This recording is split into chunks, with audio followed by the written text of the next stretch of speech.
Ladies and gentlemen, welcome to the ProPokeBowl Season 4, week number 8. It is the second last week of the ProPokeBowl regular season, and everything is coming down to the wire. The last 2 weeks have proven to be very interesting in terms of the standings. My name is ProPokeBowl. Thank you very much for joining me tonight. We are going to be taking a look at 5 battles tonight that will actually determine not only the future of the first seed, but every other seed that could be influenced in the ProPokeBowl right now. Let's take a quick look at what we're looking at here. By the way, we are working with Streamlabs OBS this time, so everything is going to be a bit choppy. Let's hope that everything works out. Taking a look at it, in first place, holding it for now, which may or may not change tonight, is W. Wellington with 17 points. The Pichu Warriors looking to take down Wellington, try and take his shot at first seed once again with 15. Stock Power Sky Sharks coming up from behind with a sucker punch and such. In third place with 13 points, Stockton Thunderous making their own resurgence as well as fourth with 10 points. Okeechobee Toros and Alaska Araquid looking to hold those last 2 spots in the ProPokeBowl playoffs with 9 points apiece. The Sarasota Suicunes in 7th and the Boston Bearticks in 8th, both hungry to try and get those points out of here and start taking down people, taking points, and hoping to God that their people above them will eventually fall. Unfortunately, in 9th and 10th place, this is the cutoff line. Lanakila Conquerors 3 points and QB Destroyers with 2 points. I have finally done the official statistics. This shouldn't be incorrect, but unfortunately, due to the head-to-head matchup, if Lanakila Conquerors were even to engage and win 6 points in the next 2 weeks, the head-to-head matches between the Okeechobee Toros and the Alaskan Araquid right now, which are the points to be in order for you to hit even 6th seed, was an 0-2 in both matchups, which means even in an event of a 3-way tie, he would lose into head-to-head and therefore be eliminated from 6th seed contention. So, unfortunately for our last 2 contestants, they are out of the ProPokeBowl playoffs, but they still have fun games coming up for them this week, and I do appreciate them staying in and staying strong. I hope to see them again in future tournaments. Really liking what's been going on in Season 4, and I can't wait for the future. But for now, the future is not now. The future is later. Right now, we have to pay attention to tonight's matches. The first match will actually be the Okeechobee Toros versus the Boston Bearticks. 2 people looking to grab as many points as possible, followed up by the QB Destroyers versus Sarasota Suicunes. And it will be Stockton Thunderous versus Lanakila Conquerors, Alaskan Araquid versus Stock Power Sky Sharks, and the last match, aptly first versus second place, W. Wellington will be going up against Pichu Warriors in what is probably the most hyped up match that you could possibly hope for tonight. It's going to be crazy depending on the way that the points go. So, just to give a quick explanation, the last 2 weeks, most of the time, more of my statistics do not go towards the actual team comps and stuff like this. I more or less look towards what people actually need to achieve in order for them to make it into the playoffs. The playoffs only goes from 1st seed to 6th seed. The way that we do it, the first determiner is score. The second determiner now, starting in Season 4, is actually the head-to-head matchup. So I go take a look at the times that you guys battled each other. Whoever had the 2-0 in your tiebreaker, because everyone will have played once, whoever has the 2-0 will come out on top and take your seed from you. So for example, if the Alaskan Araquid and the Okeechobee Toros were to come in, we go take a look at their thing. Where do they actually play? Let's see if we can find it here. Have they played yet? I'm pretty sure they have. Conquerors. So in this particular situation, right now, the Okeechobee Toros are actually 5th place because of the head-to-head. Let's say, however, they got a 1-1, which could be possible after tonight, depending on certain scores that could go awry. But if that was a tie, the next thing we go to is the number of wins by 2-0s. This doesn't necessarily come into play as much, but this score right here can actually determine, especially in larger tournaments where there'd be more matches for you to gain points in different ways. Just that is another determinant. After that, if all of that is consistent and tied up, we do a best-of-3 tiebreaker in the event of it's being 2 or more people, which is still possible in the next 2 weeks. In the event of a 3-way tiebreaker or 4-way tiebreaker or whatever it has, we do a raffle. People get thrown into battles against each other. If it's a 3-way tie, one person automatically gets a free bye. Whoever comes out on top out of those best-of-3s, they will get a week to prepare, by the way. You'll be given an extra week to prepare for those tiebreakers. But whoever comes out on top will take that seed, and then everyone else will be reseeded based on how well they do in that tiebreaking. So, this particular situation is for 5th place, so basically whoever does well in the gauntlet would get 5th or 6th, and then the 3rd person or above would basically not get through. Very interesting stuff, though. This is very close points. Of course, it is very much in the hands of everyone here to get a different seeding, or at least hold their place in the ProPokeBowl playoffs. Right now, the only person who is actually secured a playoff seeding is W Wellington, but he has not secured first place. Especially with tonight's matches, it could go either way, depending on how well Pichu Warriors do. If they get a 2 over Wellington, there's even a chance that the stock-powered Sky Sharks, with a poor performance from W Wellington, could actually overtake them and also get the second seed away from Ivan. That would be very detrimental for him, considering how well he's been doing throughout this tournament. I would like to thank each and every one of you for coming out week by week. If you guys would like to support your favorite teams, your favorite plays, and your favorite coaches, please make sure you go down to the bottom right-hand corner. I gotta keep practicing this. Bottom right-hand corner of your video player. You will see the extensions with my face on it. You can donate your Nubits, which you acquire by gambling and by watching the stream. You can donate those Nubits towards your favorite teams. The person at the end of the playoffs who has the most Nubits will be receiving a prize. On top of the winner of the ProPokeBowl will also be receiving the prize. If it turns out that the person who wins the MVP award is the same as first place of the ProPokeBowl, we'll just keep going down we'll go down to the next list, and whoever's the next most popular will actually receive the MVP award. But tonight we have to talk about the matchups. Let's get right into it. Do I even have my stuff open? I hope so. It sucks not having hotkeys. It's really pissing me off. But that's okay. I can probably set them up later. Let's take a look at the first match of the night. It is the Okeechobee Toros versus the Boston Beartics. These two are looking to try and get themselves a little bit more secure in the playoffs right now. Toros being in 5th seed, Boston Beartics being in 8th. Very, very, very tricky for them tonight, because not only are we looking at a matchup that has been kind of the story of strong players in the beginning falling now down to the middle of the pack, but also just the fact that we have to think about the way they've been playing. And, you know, like I said, I usually look less at team comps at this point because we've basically seen what they can do. It's more about the actual play, and if you know the best way to be able to play out a tournament is to play to your strengths, not necessarily just bring the counterplay or just bring a particular strat that will beat him out. You can do that, but you can't build your whole team around it per se unless you know that you can do it. Most of the time you want to see how your opponents are using the Pokemon. In this potential situation, Project, the Showdown links should actually be fixed, so you should be able to drop Showdown without getting banned. Refreshing Amma, it should work.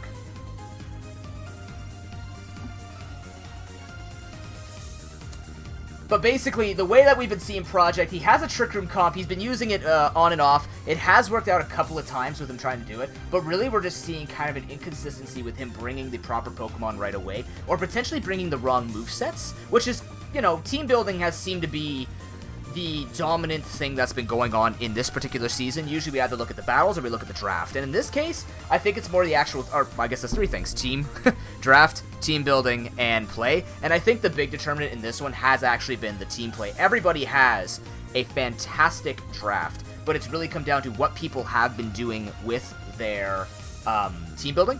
And in the case of Okeechobee Toros and the Boston Beartics are more not so much about the team building, but about the team decisions, the comp decisions. You know, times where we question the defensive capabilities of a team like the Boston Beartics, and unfortunately just not being able to bring enough to handle offensive threats like the Stock Power Sky Sharks, like the Pichu Warriors, not even W Wellington. I'm talking like Alaskan Araquanids and things like this. Whether they played it or not, you just look at teams that are very, very hyper aggro or more on the aggro side, and you start to think, how much can the Beartics take? And then you look at the side of the Okeechobee Toros, and you're trying to figure out, can he bring the right team to be able to manage and basically defend themselves and you know, have the right offense back? Because we've seen that he has Cresselia, he's got the Fortress, Porygon 2, those are all great.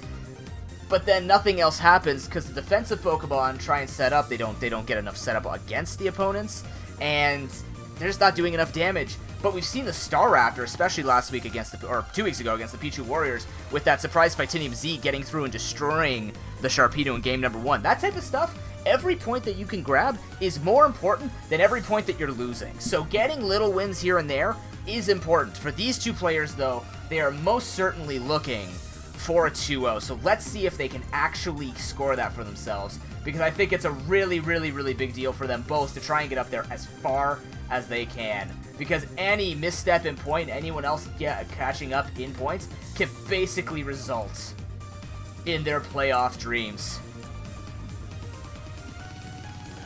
Now, I'm just going to remind everybody one more time that this is a new setup for this. I'm not used to using Streamlabs OBS. I do not actually have, like, hotkeys or anything. I haven't found it yet. I'm going to ask Gamma to help me with that. But, yeah. We're gonna have to figure out hotkey. So everything might be a little bit slower, a little bit disorganized. Scenes might be out of place, hopefully not. But there is a new layout for the battles, so really looking forward to doing that. Let's see if we have a battle in here. We do. Let's get to it. Ladies and gentlemen, it is week 8. Let's start with series number 1 between the Okeechobee Toros on the close side and the Boston Bearticks on the far side. Let's take a look at the team comps here. Oh, that's a little bit off. That's okay. So far, liking exactly what I'm seeing. We see that defensive core. Pretty much seeing what we're going here. We've actually seen Coma bring in a little bit more of the Seismitoad and Clefable week by week. I think it follows up with his excellent offense in the Infernape and the Azumarill. But looking pretty good here in terms of what exactly they're going to want to try and achieve. I do think I think Jellicent really just has to be wiped out on the side of the Tauros because it could be a little bit difficult for them to actually sweep through until it's gone. Uh-oh.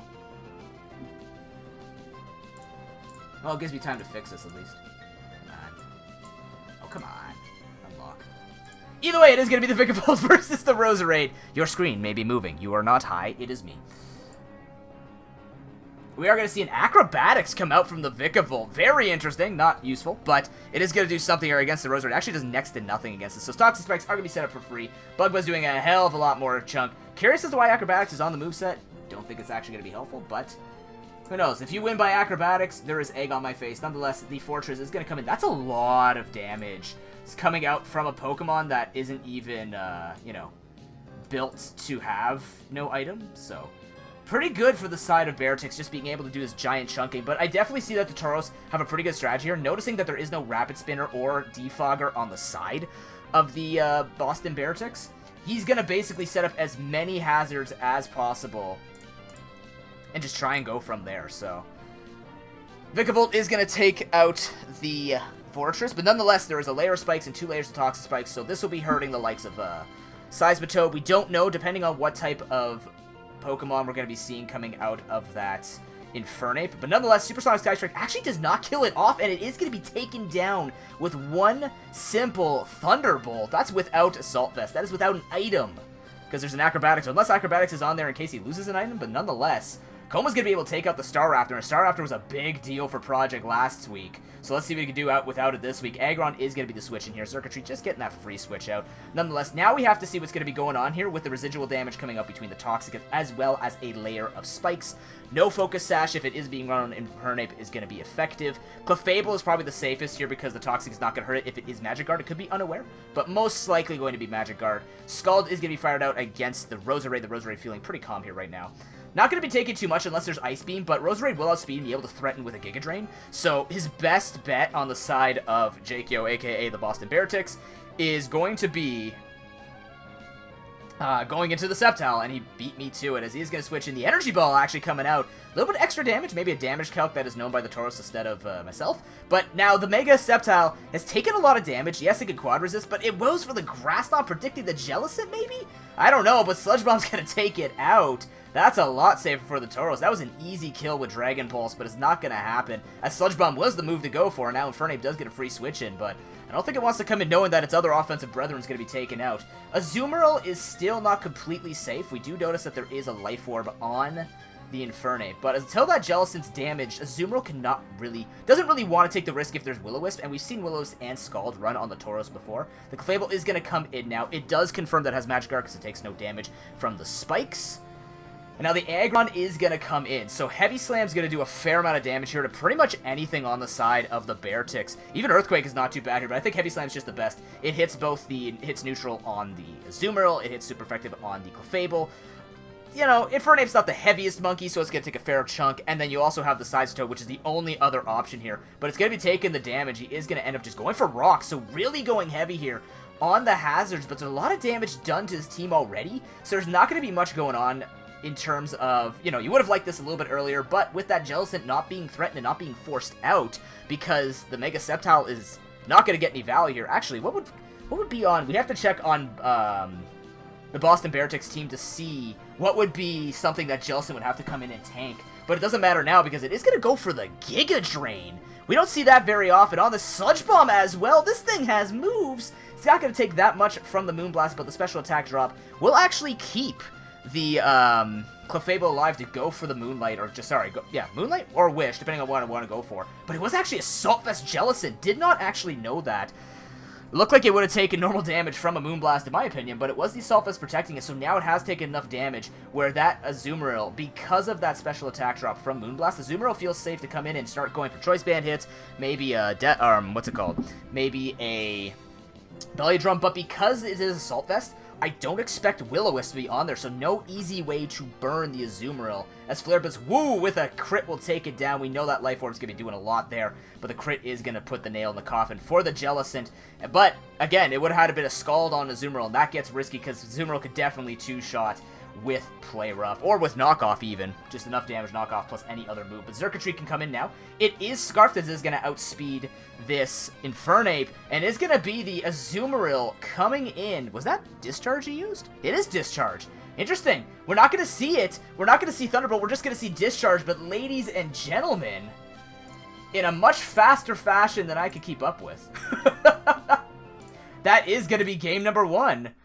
Going to the Okeechobee Tauros. GG. I kind of got lost in the assessment of, ooh, Jellicent's down. What can he do now? No, he was down to 2 Pokemon. Coma had nothing left. Oh my god, I so miss my hotkeys. Ooh. I definitely miss my hotkeys. But nonetheless, with that though, that is a huge deal for the side of Project because he is trying to keep his 6th seed in there.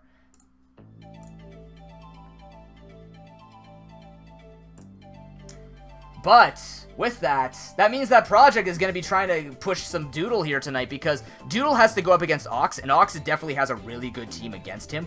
But he does have the potential to sweep with the Kingdra. But the point is, now that the person who he's tied with has gained at least 1 point, Doodle is forced to at least get a 1-1 against Oxum tonight. So that could be very interesting. But nonetheless, Project having the good team here. And I think there are a couple of questionable plays here on the side of the Boston Beartics. I mean, the Acrobatics to start off and not just spamming Bug Buzz. I don't think Como will make that same mistake. I think just spamming Bug Buzz is the best way to do it.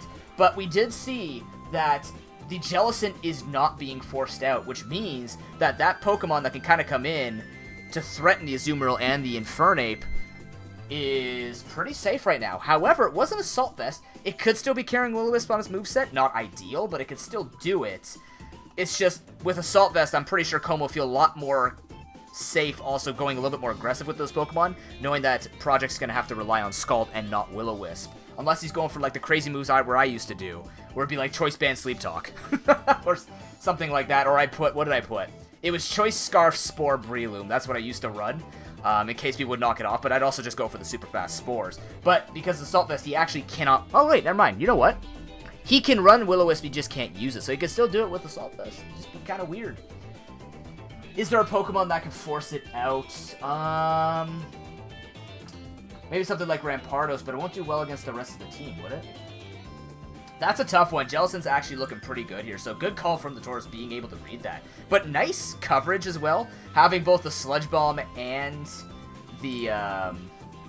having the Sludge Bomb as well as the Giga Drain just to handle literally the defensive core of Comas. So we already said that it is a weak defensive core on the side of the Boston Beartics, and at this point, with 10 points, Coma's actually at risk of falling even further behind here for the playoffs race because he is at 8 points. If he doesn't pick up a point here, he is actually going to be well below the number that is going to be required, and if Doodle does really well against Oxanite, it might just be curtains for Coma. No pressure. Just stating the facts.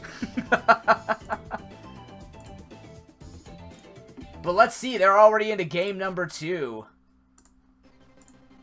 Oh my god, this is so freaking slow. Even with the effectiveness that I have, but nonetheless, the Okeechobee Tauros up 1-0. Also, this is the new layout that I was talking about. A little bit easy for you guys to see the scores and track it. But let's see if there are any changes. We do actually see the Cresselia coming out on the side of the Tauros, so didn't like how one of his Pokemon worked. I gotta pay attention to what it was, but it is gonna be the Roserade versus the Azumarill. Azumarill probably does not want to take an Energy Ball, even if it thinks it could go for the kill with Ice Punch. Actually, it could, but Roserade's gonna outspeed and probably go for Sludge Bomb. Believe it or not, slightly stronger. Oh no, they're the same power. Energy Ball will be good. Either way, Toxic Spikes is gonna be set up. Tauros not even afraid. Is that maybe a Focus Sash that he's carrying on that? It could be. Knockoff is going to come through, and it is confirmation. Oh, we saw... I guess we didn't see the Black Sludge before. Or we probably did, and I just forgot. Nonetheless, Clefable coming in to do the dirty work with the knockoff, and is going to get absolutely destroyed. And this is even better for the Tauros, because with that being weakened, again, Jellicent coming in on this, coming in on this Infernape and Azumarill. Maybe just Azumarill, because at this point, look how much damage that did to the Infernape Roserade, putting on a show already.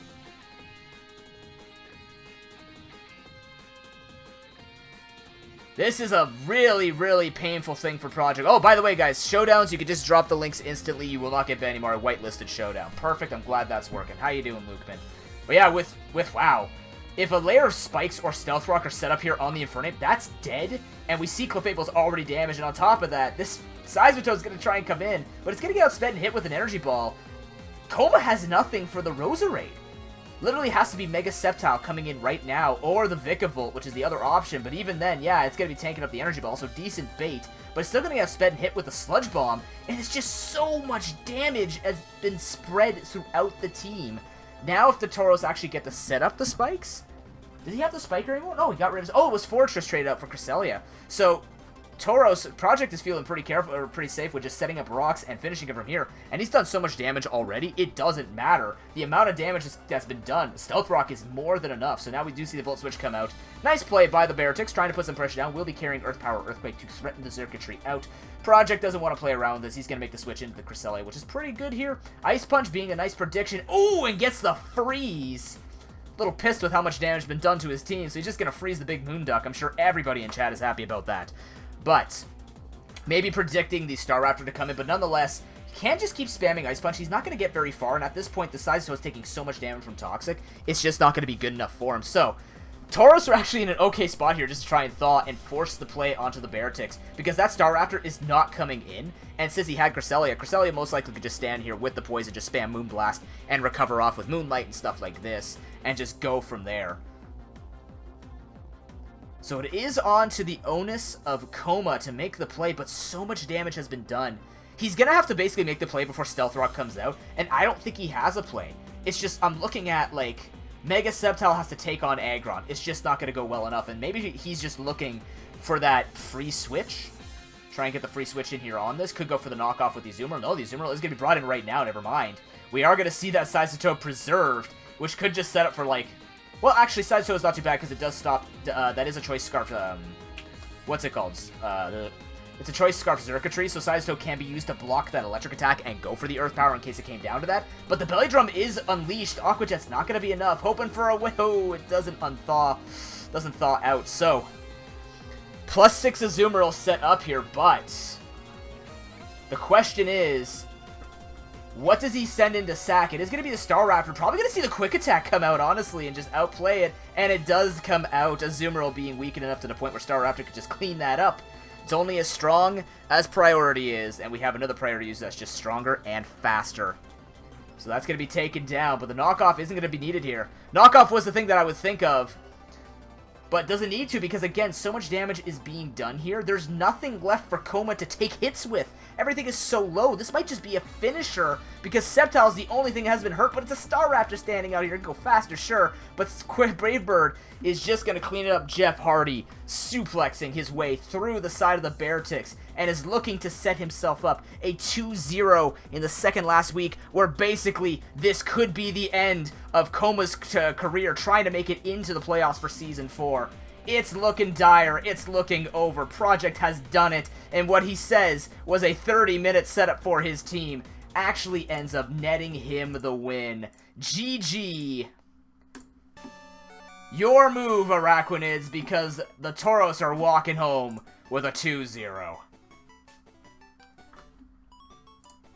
And that is probably not what Coach Doodle wanted to see tonight, because he is looking to break that tie. That's not going to break the tie. That's going to open this turn. That's going to open the seating up wide open.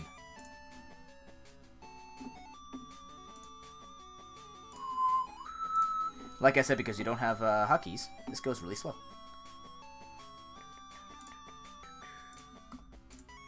So because we are so close to this, we do have to see the impact that these points have on the playoffs.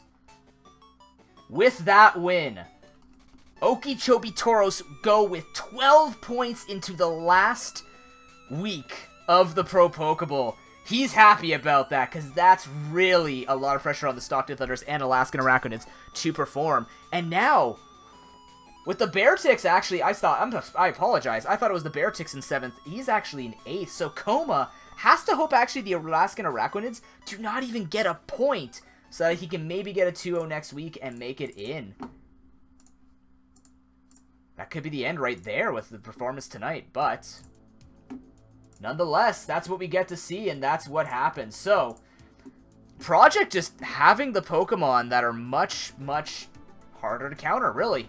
Again, the defensive capabilities being the Achilles heel for Coma's team. We've seen it multiple times in the tournament. I'm glad that he started bringing it, but between Jellicent being Assault Vest offensive, and then the Roserade just leading off and not being able to do enough damage with Vikavolt or anything else, right? Without that Infernape lead, even with that Infernape lead, well, we did see it was Black Sludge, so that would have been the only way, but since he didn't lead with it, Project just starts dropping free damage, and once those Toxic Spikes were set up, Coma took too long. It was too late, the damage was done, and then it's an easy cleanup from a fast Pokemon like Staraptor. So, this is one of those situations where I'm happy he did not bring Trick Room as much as I really want to see Trick Room. It just works out so well for him, and he's done well with this combination between the Staraptor and the Xurkitree. So, well played by Project. Glad that he was able, after 2 weeks of pressure and pain, I know the man's been going through a lot, build this team tonight. He comes through with 3 points. We'll be right back, ladies and gentlemen, with the second matchup of the night, which will be the Sarasota Suicunes versus the Kyubi Destroyers. Suicunes gotta get some points here. This isn't on Darkness's chances. This is on Gamer's chances to try and get himself back into contestation. See you in a few.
Ladies and gentlemen, welcome back to the ProPokeBowl Season 4, week number 8.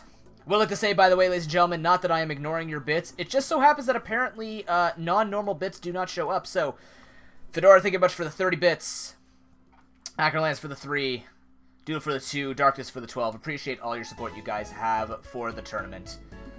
And just for the channel itself. God bless each and every one of you. But we are going to be heading on to Series number 2, which is going to be the Sarasota Suicunes up against the QB Destroyers. QB Destroyers have nothing but practice tonight, as they can no longer make it into the playoffs. They can just start practicing with the team and start screwing around with stuff. This is really important for the Suicunes, though. Kind of a confidence booster, not trying to use necessarily like the lower seed, but definitely not so much a pressure type of situation where you're trying to beat a higher seed right now to get into the playoffs. It's more or less you're playing up against a player, a coach who has been eliminated from the playoffs, so maybe there's a little bit of a psychological I don't give a fuck type of attitude going on into it. You know how QB Destroyers like to play. Brings their own movesets, love them. Some of them work, some of them unfortunately don't. And when they do work, though, they look really freaking cool. So Suicunes also making a little bit of their own changes, but haven't been as effective, especially when they're going up against the higher-end teams. We could see that Gamer would do a lot with playing out his builds very effectively. It's just he's actually, I think, shot himself in the foot with some moveset choices. So another one of those team-building type of situations there, especially for someone who has the chances to make it into the playoffs. Sitting in 7th place right now with those 8 points. Needs to get a 2-0 here. I think really a 1-1 here would really make it difficult for Gamer to just kind of hope that the Alaskan Rakutids cannot gain any points in the next 2 weeks. And right now, the Alaskan Rakutids also go against Darkness next week. So Darkness is kind of being, I guess, a sort of bouncy board for playoffs players here. To be as little, like, so without insulting him, it's kind of like, 2 players that are trying to get into the playoffs are kind of using Darkness to try and bounce off of him. But he could just become a giant pit and suck him down with them, right? It's not personal. It's just a tournament. So let's see what Darkness can do against a Suicunes who have been very much tipped on the scales. Tilted no less sometimes. Is he able to make Gamer's dreams fall into just a tiny, subtle lullaby? Or will we see that maybe the Sarasota Suicunes are a little bit more upset? We're getting right into game number 1 between the QB Destroyers on the close side and Sarasota Suicunes on the far side. We see a straight Hawlucha lead, which means we gotta check the side of Destroyers. Can he even soak up this damage? The answer is, yeah, kind of, a little bit. We do see the Destiny Bond being used here by Malamar. Ooh, that would have been super freaking cool. Unfortunately, though, Destiny Bond is a little bit weakened, but we do see a Trick... Oh my god, that's Trick Room D-Bond. Loving it. Project with the 15 bits. Thank you very much, friend. Superpower coming through. So that is a really cool thing being done here with the Malamar. So not only does he use normal Trick Room here to boost his attacks with Contrary, he's going to be faster in Trick Room to drop a Destiny Bond on something like Hawlucha. That's incredible. I love it. So now, he's set up to +1. Another superpower will actually take out Registeel. Don't know if you want to actually risk this thing taken out so easily when you have other things like the Sylveon still alive. So the Super Salamence is going to be sent in, although a +1 will do a lot of damage. There's still 2 turns left. Psycho Cut comes through, and Salamence is down. That paralysis just only making this worse just for the speed's sake. Looking for hacks, but Salamence is just ripped apart here. 42 bits of Rackalance, thank you, friend. It's not showing up actually on the top. That's kind of weird. A Zelf is going to come in now. 1 turn left, can take both hits. That's a +2 hit. That's a lot of damage. His Flamethrower is going to be used. Does not get the damage he's hoping for. Even a crit here wouldn't be enough, and a Zelf will be taken down. If this Malamar can score as much damage as possible, that could be really bad for him. Trick Room is set up once again. E-Speed will definitely not take him out with +2 defense here, so I don't know what the Suicunes are planning for.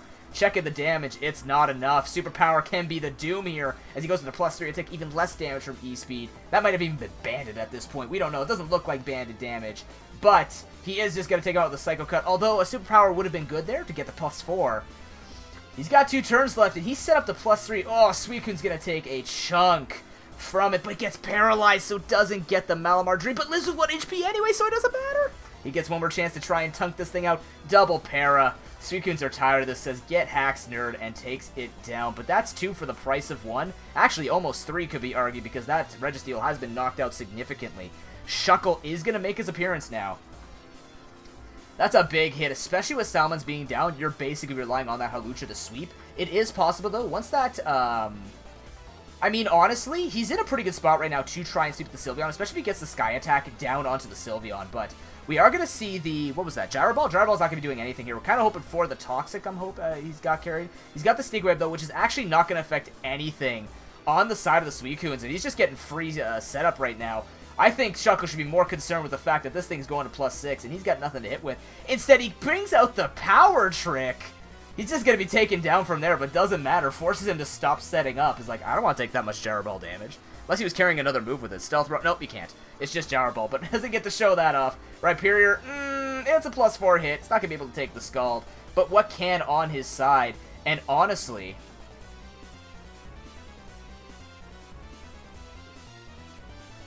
go for it, Sharking. I'm looking for feedback on that. I could change the colors, too. How's he going to take it? Not well. He goes for the Protect. He's going to be taken down anyways because Suicune is set up to it. Sylveon is going to be sent out now. +4? It might. It might not, though, as it's going to be going through. Oh, wow. It takes it much better than I thought it was. Calm Mind's actually set up in his face. 56. He could barely take it. Maybe it was a lower roller and then try and go for... Okay, he's going to heal up, so... That should confirm that he can take one more hit based on 56 being reduced by 1.5 times. He should be living with about 6-7%. He actually was 11, so a very low burn. Oh, but the Scald is going to prevent any more of that type of thing. As, well, Hyper Voice not going to be doing a hell of a lot anymore because of the +4 special defense on the side of the Suicune. He's got nothing for this. He's just going to try his best to try and stall out here. But 15 Scalds left and a Delphox and a Swallow Dream. Plus Suicune's healing up from that damage. Too little, too late. Honestly, the setup was good from the Kyuubi Destroyers, but setting up against something that's going to just set up back that you can't actually handle, that Malamar had great potential, but it was taken down in the end. He has nothing left to follow it up. Swallow can go for the damage. Needs the Guts boost, as we actually see Defog being used, so he's going to get rid of the rocks, which is only protected the Delphox. This thing is going to be taken down, and it's looking bad. In fact, it's looking over. Sarasota Suicune's already on their way to start getting their points up Calm Mind set up. I don't think so, bro. Doesn't like water. And ladies and gentlemen, when the Suicunes look out, they bounce back in. GG. Sweeping with the brand name, by the way.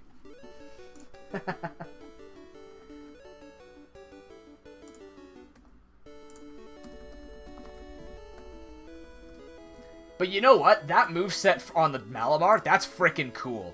I love the idea that he's brought the Destiny Bond to try and handle maybe a Pokemon like this. Honestly, if you see a drop like this against the Suicune, you could play some mind games with Destiny Bond, but he isn't going to get that opportunity to do that this time. So, sadly, I am happy to see Trick Room. I'm really happy to see that type of moveset. I like that type of play. I was also seeing D-Bond out of the Mega Houndoom on the side of the Sock Power Sky Sharks. So, very big ingenuity. I do think that if it's used in a different way... Oh my god, why do these same three songs keep playing? Hey, there's some funky music for this. If that type of moveset gets out of hand, like, could have set up a couple things, gone for Superpower a couple here and there, but if that moveset gets out of hand, he could actually just take another Pokemon with him once his time is up. So, I think Gamer really has to keep that in mind. I do think the Salamence did have potential not necessarily be sacked off, maybe just the Registeel dies and then you make that a Zelf play, but maybe took the chance there. Did get the para though, so it did unfortunately double para the Malamar. But honestly, without those double paras, I think Suicune wouldn't have even had a good chance there, and then Trick Room just keeps killing everything. Could have even used D-Bond to try and BM the Hawlucha as it goes for Sky Attack, right? Like, there's so many things that that one Malamar could do. I want to see him do it again. I think gamers got to keep that in mind, because without handling that, like, correctly, without relying on hacks, that's going to be really tough for him to try and soak up, because his team was on the cusp of just being swept beyond all imagination. Very interesting predicament that Gamer has to think about, because you wouldn't think that, oh, Malamar's going to get, I'll just hit him with a bug move.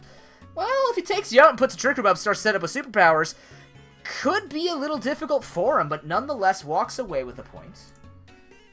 Let's see if we can give you a different color here. I can't actually change the...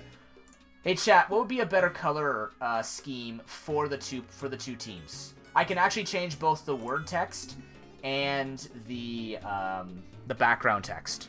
What would be better? So you're not going blind. I kind of want to change it right now to test it, because I want to get this down before the playoffs. Oh, were they? Ouch. Although, honestly, Darkness, you could have gone for, Psycho Cut without going for D-Bond, and then D-Bonded the last poke, knowing that you might not be able to kill it at +3, so. Both black? Oh, that's really tough to see, though. Why is it not bold? Are you sure? I'd have to change the blue. What if I change it to, like, a brighter blue? That's too bright? Actually, that might not be too bad. Give me 1 second here. Let's try this. Dark turquoise? Dark turquoise might be good. Let's give it a shot here. Damn you, darkness. I want to listen to my favorite music, but nonetheless. Can the Kyuubi Destroyers still destroy the Sarasota Suicune's dreams? Or are we going to see the boon that the Sarasota Suicunes need to keep their playoff hopes alive and well? What in the actual ballsack happened there? Oh, what the hell? Yeah, this one. Thank you. Okay. Let's try that. How does that look? That actually looks a little better. It might still be too neon, but nonetheless, Kyuubi Destroyers down at 1-0. Let's see what we can do. The Salamence actually lead off, and we do see the Crobat, and the other 6 Pokemon just brought by the Destroyers. This is the fun I want to see. What's he going to do? Z-move used. A Supersonic Side Strike is going to take out that Mink Scarf, that Walking Scarf, and Moxie is going to be brought up here. The Gooch is going to have to come in now. Can threaten with Draco. I don't know if Mence wants to risk it. I don't think, unless it's Outrage, I don't think +1 Dragon Claw will actually kill this thing off. I am completely wrong, though. It was more than enough, but does get the gooey drop, so it is at +2 speed. Or, sorry, +2 attack, but -1 speed. Togekiss is going to come in. Can start hacking a bit, though, so Registeel is going to be the Pokemon that does come out. His Ancient Power is actually used and revealed. We've seen more offensive Togekisses coming out for the side of the Destroyers. Also a 20% chance to get the complete stat raise. Doesn't get it. Sends out the Darmanitan. Thunder Wave is going to be used, but missed, because thank you, Gen 7. As now Darmanitan is feeling a lot safer. Just go high, Flare Blitz. Show me your counter, and it is going to be probably the Suicune that's going to have to come in and take the damage. If this is a Choice Band Darmanitan, that's going to hurt. But the Entei instead is going to come in with pressure. Let's see how much it actually takes. Ooh, over half. So the best thing that we're probably going to see from the Suicune is just go for the E-Speed, sack this thing off. He honestly doesn't need it. Oh, Stone Edge. Okay, so it's actually Life Orb. I'm blind. Actually, no, I wouldn't know that because of Sheer Force. But nonetheless, he is going to take it down. Also outspeeds? He's 95 speed. He shouldn't outspeed an Entei, but does get it anyway. So maybe running Adamant Entei, I could easily see that. The Hawlucha is going to come in, though. Try and start setting up here. I don't know how much Acrobatics to do against, depending on what type of Crobat it is, but it will be faster than the Crobat. Acrobatics, if this is a not defensive Crobat, should kill as well. Should kill. But we are going to see a switch to Registeel anyways, so Sky Attack shows him his own Sky Attack. Not nearly as effective, but showing that, hey, I could do this too. I bet you Darkness has been waiting to use, like, you see your Sky Attack? I'll one-up you with a Crobat. But nonetheless, his Sky Attack's set up, so now he can just go for the Acrobatics in the future. But he is paralyzed, so not the greatest thing for him. Stealth Rocks are set up against the Milotic switch-in. It's not looking good, but let's see how much damage the Destroyers can do and maybe even take a game off with a mistake here. Coil coming in. Thunder Wave most likely being spammed here. It's okay. If that's Marvel Scale, he's got a lot of extra defense on top of that Coil. So, believe it or not, yeah, I was going to say, most of his attackers are physical except for that Suicune. This is going to be a little extra difficult for him to break through with the defense raise from Marvel Scale as well as the defense raise from Coil. He's going for it. I want to see this. He's got Aqua Tail, and I think he brings something else. I can't remember, but with that being active, he is going to try and sit up here. Yeah, Suicunes have to make the play. Oh, but another Para unfortunately ruins what could have been a nice attack. If he's got Thunderbolt, it's going to do a lot of damage, but still 3 KOs. Waterfall comes through, does a lot of damage. For a Milotic, I'll take it, but it's just not enough, and Energy Ball is going to be fired off, still not doing much more damage. In fact, I think Thunderbolt does slightly more damage, base 95, if I recall. But, nonetheless, does get a kill with Milotic, physical Milotic, ladies and gentlemen.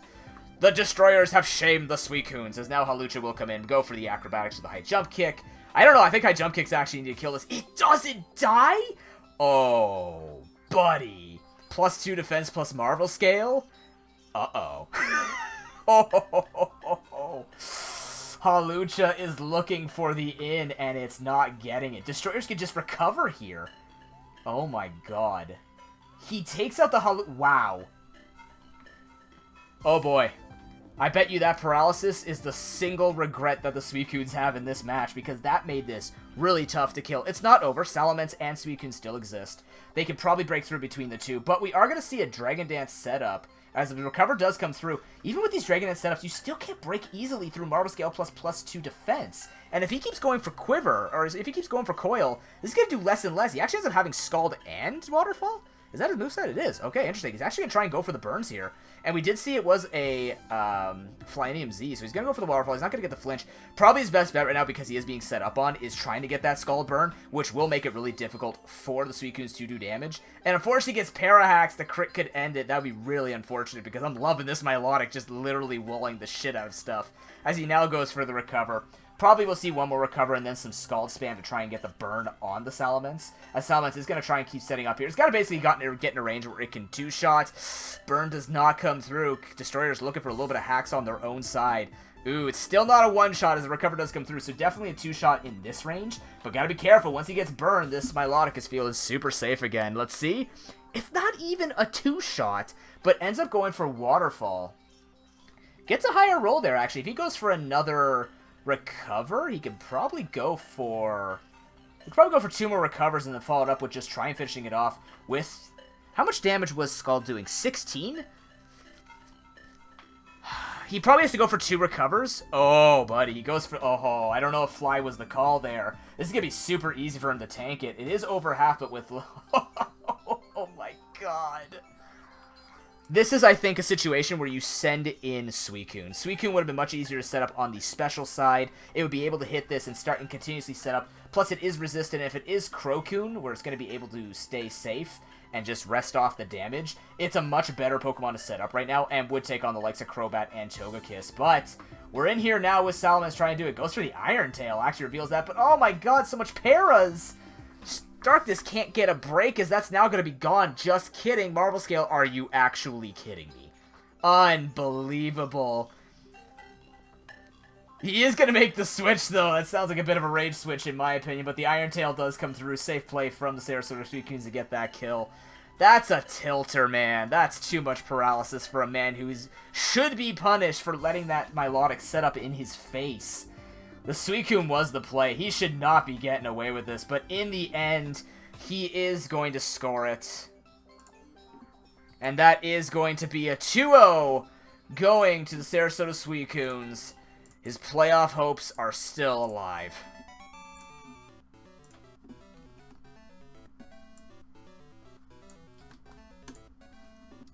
I think that's an oof.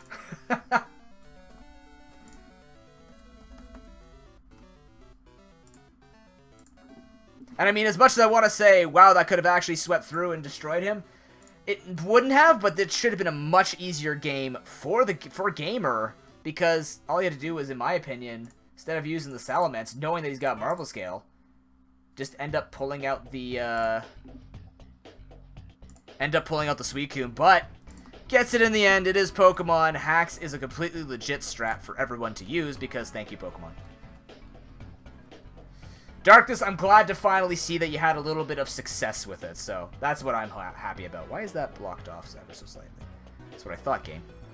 But either way, let's take a look at the standings after that match. After that match, Suicune's going up 3 points, going to 11 points.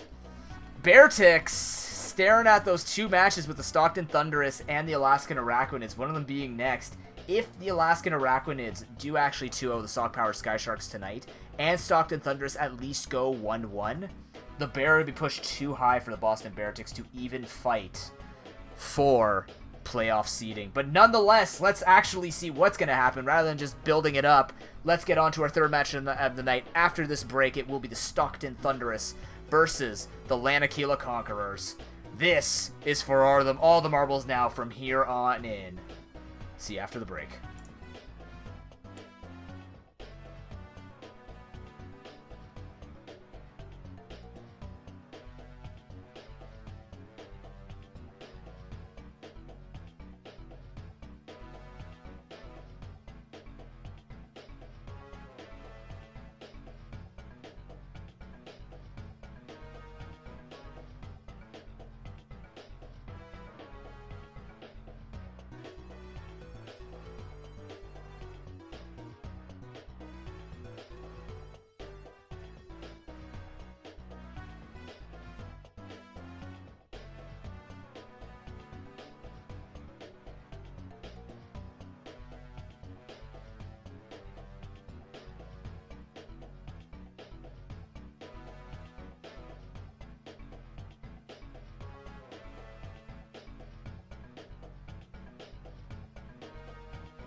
Ladies and gentlemen, we are back with the Pro Pokeball Season 4, week number 8.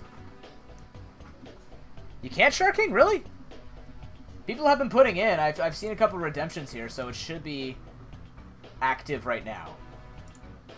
Nonetheless, let's get into our third match tonight, which will be the Stockton Thunderous with Coach World Leader versus Lanakila Conquerors. Lanakila Conquerors unfortunately being eliminated by Semantics. Thanks, noob. But Stockton Thunderous making a good stand for himself right now. Sitting pretty with 10 points. With a couple of the matches going this way tonight, though, does have to start making up a little bit of points himself. Just has to stay ahead at this point.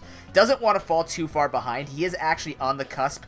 Currently in 6th seed, but that's without incomplete standings throughout the rest of the night. But he has to really worry about the Alaskan Rakutans battle, so really the best thing he can do here is at least get 1 point if he wants to live risky, but really get a 2-0 here in order for him to try and continuously keep pushing for just at least a higher ranking to be safe. One thing about this tournament when you look at the actual scores is not only, like, between 1 and 3 points, yes, it can start to separate people here and there.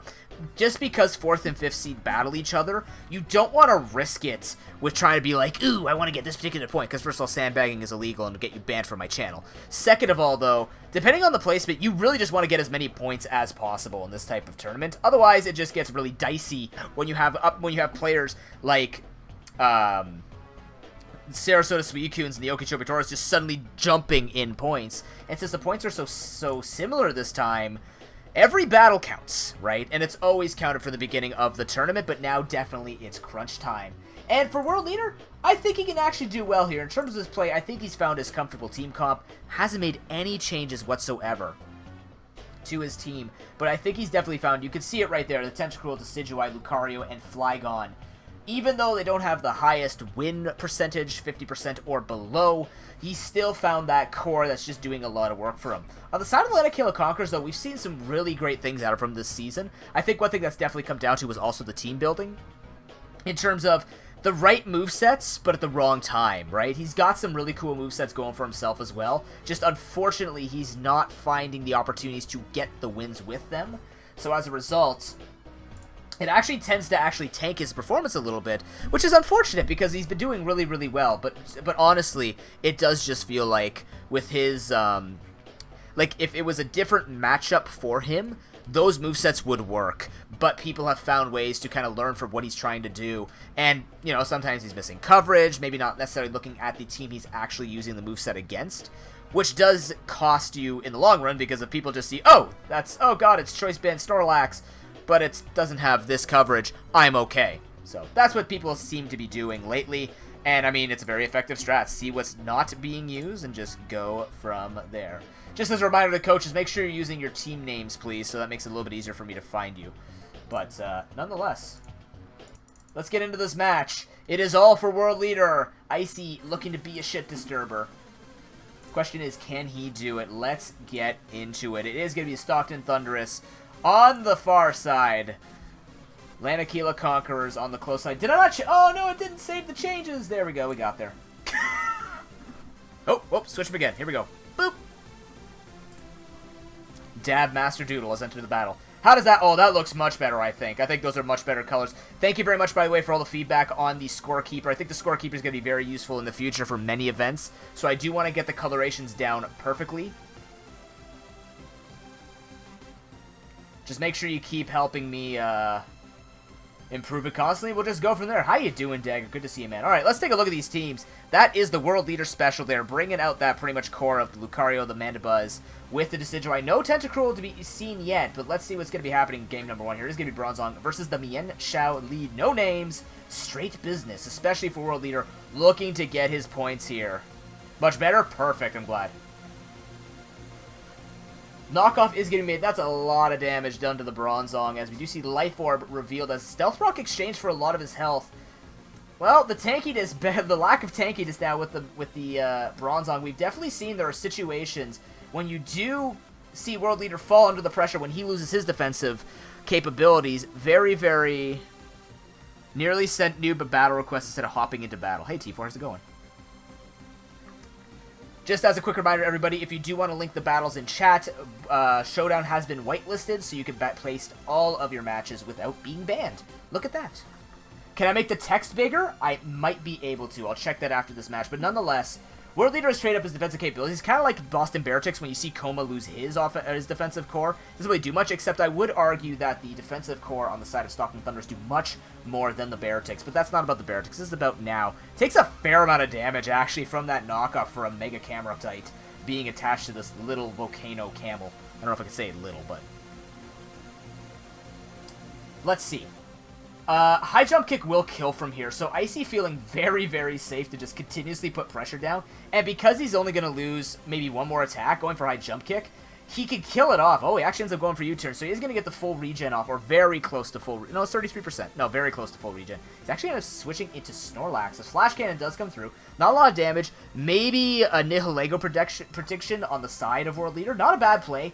I honestly don't mind it. I do think, though, just going for Earth Power would have been the most effective against the majority of the Conqueror's team. So, try to go a little bit too much coverage. We've seen World Leader fall into that trap before. Just click things that are super effective. But it was a decent prediction from the side of what you'd see. But, at the same time, you just go for Earth Power against the Nihilego and everything's going to be fine. Or even the Pyro if he was afraid something was going to soak up the fire.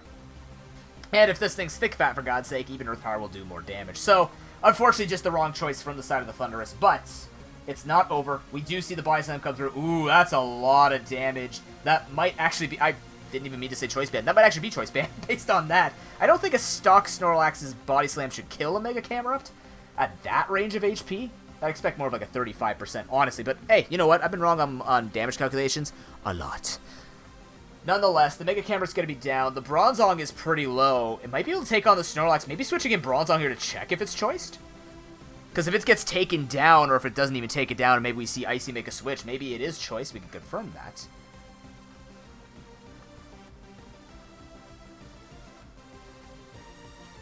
Honestly, it's pretty tough here. Maybe Mandibuzz or Lucario. Lucario could go for the set threat with close combat. On the side of Icy, he has no Pokemon that feels comfortable taking a fighting move. So Lucario might be the play here and just get a bunch of damage down. And if it's Life Orb, it's gonna hurt. The other option could be the Mandibuzz, more defensive option. Just go for the foul play, threaten out something. Looking on the side of the Lanakila Conquerors, on the far side, they have like Clawitzer could come in, Pyroar could come in, things like that. Oh, now I understand. No, I don't, actually. I don't know what I'm saying. But nonetheless, I think Lucario is the play here. Just go for the close combat, put a ton of pressure down. Timer is ticking down for World Leader, so let's see what he's trying to concoct. Maybe doing a little bit of damage calcs on the side here, trying to determine how much close combat will actually destroy Icy's team. He's got the speed advantage, though, so I mean, it's nothing lost and everything gained. Another option, if he really doesn't want to go for the fighting move for some reason...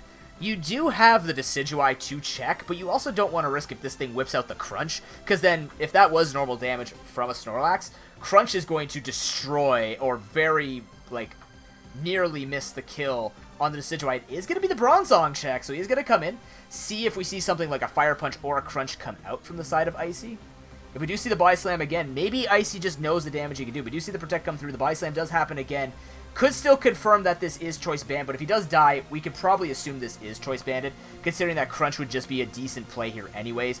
Toxic does end up coming out, and that is going to kill. That looks banded to me. That's just too much damage coming out from a Snorlax, without it being set up with Belly Drum or Curse or anything like that.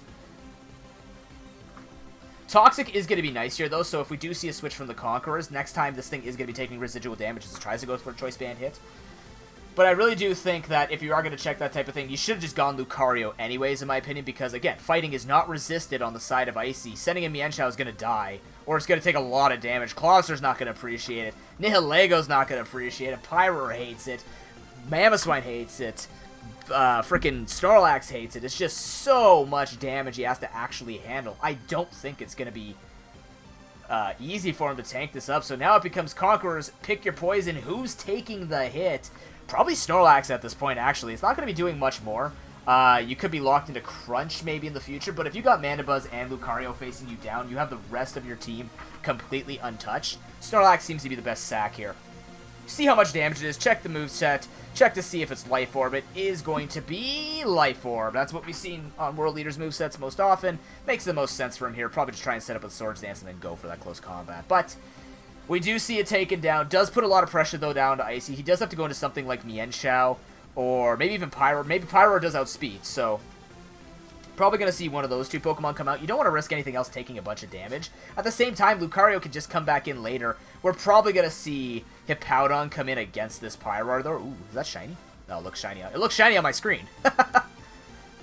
I do see something like, even if Hippowdon doesn't get the kill, Hippowdon setting up the sand right now would be residual damage, plus being able to put the pressure down with the Stealth Rocks, stuff like that. And here we go. Stealth Rock's already down, the sand's up, Fire Blast. Not even a two-shot. HP Grass, not doing much more. In fact, it does less than a Fire Blast right now. So, World Leader could probably just go for Slack Off here, get some extra chip damage on it. Oh, but instead we see a Z-Power Bloom Doom. Grassinium Z whipped out. Good information for at least game number 2, because right now, Stockton Thunderous are on the back foot and looking hurt. So now, the real question becomes, Mandibuzz is actually the choice in here because, yep, can't outspeed with Lucario, so Mandibuzz is the only one that can take a fire move easily. Don't know if Foul Play or even Brave Bird be enough here. Maybe Knockoff? Maybe. Maybe after Sand, but luckily Overcoat's going to at least keep his leftovers on his Mandibuzz appropriate, but the taunt actually comes out as Foul Play is used. Foul Play and not Knockoff could indicate he's actually missing Knockoff, but World Leader did not try and go for the status, just instead puts the pressure down. Wants to get the damage down. Honestly, I agree with that play, because between the sand and the damage, you want to make sure this Pyro doesn't get extra time on the field. And if it is going to be switched out, rocks are there to stay. There is no defogger. So, Conquerors are basically sacking off Pyro here, but not enough damage. If it was knockoff, it would have been definitely enough damage for him to take it out in 2 shots, plus the sand. Hyper Voice actually being used over the likes of Fire Blast? Because right now, Fire Blast could probably kill or just barely miss the kill. I feel like 2 Fire Blasts would have been more enough damage to actually kill him off. He does barely miss the kill, so I do think a bit of an unfortunate misplay there as a knockoff is used. Actually, I'm stupid. Because he's carrying a Z Crystal, that knockoff would actually not do more damage. Or maybe it would either way. How much did it do before? 23%? It's about the same. So, you know what? Silly me. Foul Play is the correct play to hit any other switch-ins. But then again, if it's doing the same amount of damage, unless it was a low roll on the Foul Play, maybe his knockoff is the play anyways in case something did switch in and he takes damage. But now Mienshao comes in. It will, I think it's a speed tie with Lucario. Are they both base 90 speed? I can't remember. What speed is Mienshao? Is it 105? Spogon, help me! What speed is Mienshao? This could just be curtains. Mienshao is base 105 speed. That was my next guess. So it will outspeed the Lucario, which means the Decidueye is going to have to be the next play that comes in here. We actually just see it coming in, maybe on the... Ooh, U-turn. Nice play by the Conquerors, knowing he has to make that switch. And U-turn would have killed Mandibuzz from its range there. So... Fortunately, World Leader put in a bad situation, but it's not too bad. He doesn't lose his Mandibuzz yet. Can use it maybe to sacrifice it off. But now the Mamoswine does come in. We don't see an item on the Decidueye. But Mamoswine should outspeed base 80 versus like base 70 something on the Decidueye, so he can just go for the Icicle Crash. Hell, even go for Icicle. Alright, even Ice Shard baby kills from there. Mandibuzz will be the one used to see what's going on. Icicle Crash is used, and we do see the Life Orb coming out again from the Mamoswine.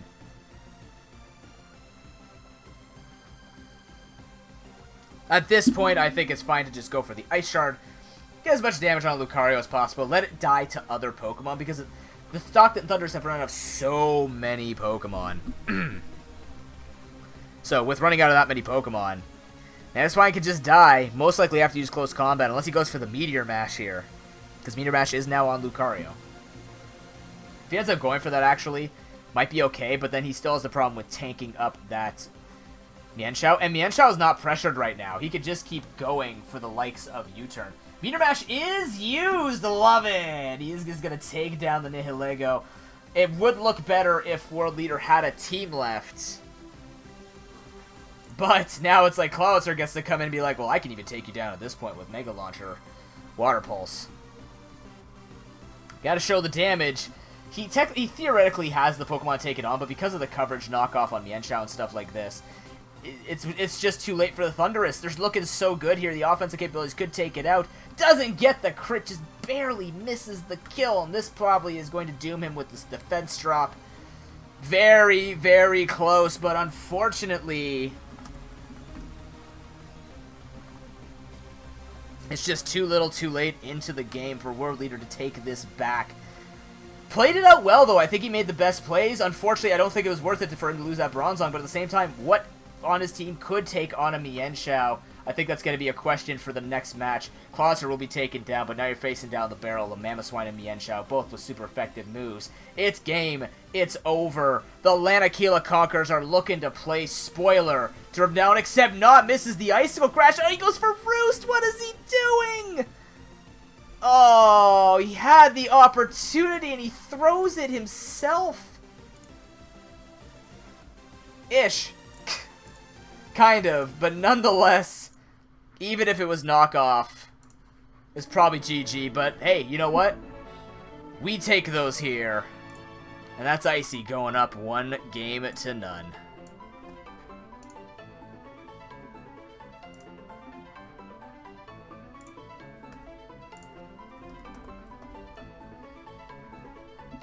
There's situations like that at the end of a match where you just want to go all in with as much damage as possible. The only thing I could see there is actually, like, very unlikely.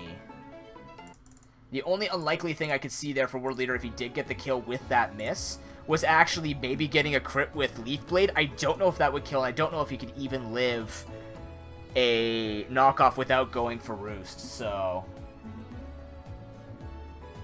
we'd have to do a bit of a damage calc with that, but hey, Conqueror's playing spoiler. I don't think World Leader's happy about that. Now he's got people around him gaining points, 3 points at a time. And he's not. He's already down a game. So with losing this match, he would become the indicator for 6th seed. I don't think he wants to be there because, again, Lanakila Conquerors don't come out with anything but ruining other people's dreams at this point. So, you know, what exactly can World Leader do? We have to take a look at his team, though, because I do think it was a very, very smart bring against the likes of the Conquerors, but you have that issue with the Mienshao. He's got nothing for it. Oh, God. The only thing I could see, depending on the build to hit Powdon, sending that in first. Mienshao is so fast, it just gets such a free knockoff nonstop, it becomes very oppressive, especially for the side that's really, really weak to fighting. You could set up a Flygon against it. You could keep your Bronzong a lot safer, but the thing is, again, it just takes so much damage from knockoff. High Jump Kick's just going to kill it no matter what it does with healing. It could be rest for all I care. It's just not going to be enough. Excuse me. So, I think Mandibuzz has to be the play. Maybe try and use that type of thing. And maybe just try and bring in the Tentacruel. Maybe just bring in different things here. If that's a Scarf Cobalion, use something. But at this point, he's going to have to find the answers from his draft for this week. Conqueror's feeling confident. I think they're looking pretty good here with just being able to take those strides and just, you know, put up a good showing at least for the end of the tournament. And in fact, with Coma's loss tonight, depending on how he does against Wellington next week, Lanakila Conquerors could finish 8th, maybe even 9th, depending on what happens with the Araquanids as well. So there's a lot of things that could go well here for at least Icy to make a strong finish to the tournament, even if he's not in, what's it called? Even if he is not in the playoffs, you can still finish strong in a higher seed and always make improvements and just be ready for next week. Or be ready for next season, I should say. As these two prepare to make their substitutions and get into game number 2, we are getting into about the halfway mark of the night. Thank you very much, everyone, for joining me and watching this tournament. It is an absolute pleasure to always run the ProPokeBowl. Guaranteed there will be another season this time, sometime later in the year. We're aiming for 2 seasons per year. If you're interested in joining, the ProPokeBowl rules can be found simply through the !PPB link. You can see all of the information you know there, and of course everything is archived on Discord as well as down below at the bottom of the channel, and you can see stuff like Noob's Notes and stuff like that through Twitter. So if you're interested in my really crappy writing, please go take a look at those documents. You will not regret it, unless you do, in which case, well, then that's your choice, not mine. Also, I would like to make a quick note: if you are in contention for, if you are in contention for playoffs, please make sure next week you stay the entire time, because if the points keep going this rampant and you are in the playoffs, I have to give you stuff. We already heard this song, friend. There we go. How's it going to be this time? Lanakila Conquerors up 1-0. World leader bringing in the Lycanroc and the Tentacruel. Says, screw Mandibuzz, I don't need that shit.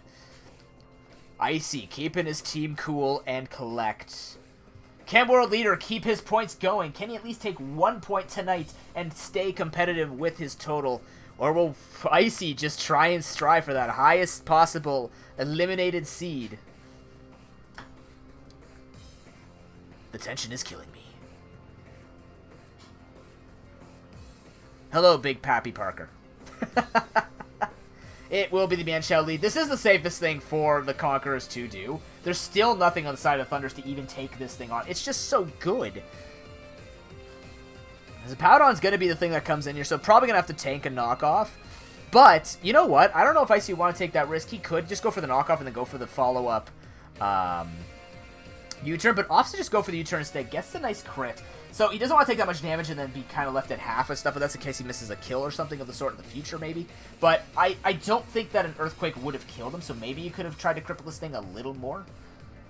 But nonetheless, he is just going to go for the straight U-turn, try and gain an advantage. The problem is, what are you going to switch in? Rocks are most likely being set up by World Leader, but then you have to answer probably Mamoswine. It is going to be Nihilego. I'm apparently stupid. Toxic. Ooh, Toxic coming through from World Leader, making the big prediction. Definitely does not pay off. What can Nihilego go for that's super effective? Does it get a Grass Knot? It does. I was like, what does this thing get? Turns out it has Grass Knot. It's just going to wreck the Hippowdon. Too bad he's ground and fat. Grass Knot likes those types of qualities in a Pokemon. But anyways, he's just going to clean out that answer, or at least that check to Mienshao. And he's already off to a bad start on the side of the Thunderous here. He needs a point, by the way, ladies and gentlemen, just to keep at least in a more comfortable situation. I didn't actually see who he's playing against next week. That could become an even bigger factor when it comes to his playoff chances. Lycanroc Dusk is going to come in. Might be faster. We don't know if this thing's scarfed or not because you didn't really get to see it do much last game. Kai just took the hit and died to a switch-in Meteor Mash. So now if it does outspeed Lycanroc Dusk, which only has Tough Claws, it will confirm that it is scarfed and is getting the special attack raises. But it's getting, actually, you know what? It's getting the special attack raise, so it's probably not scarfed. It's probably just offensive or Assault Vest or something like that. So Lycanroc could probably threaten. Does this thing get Earthquake?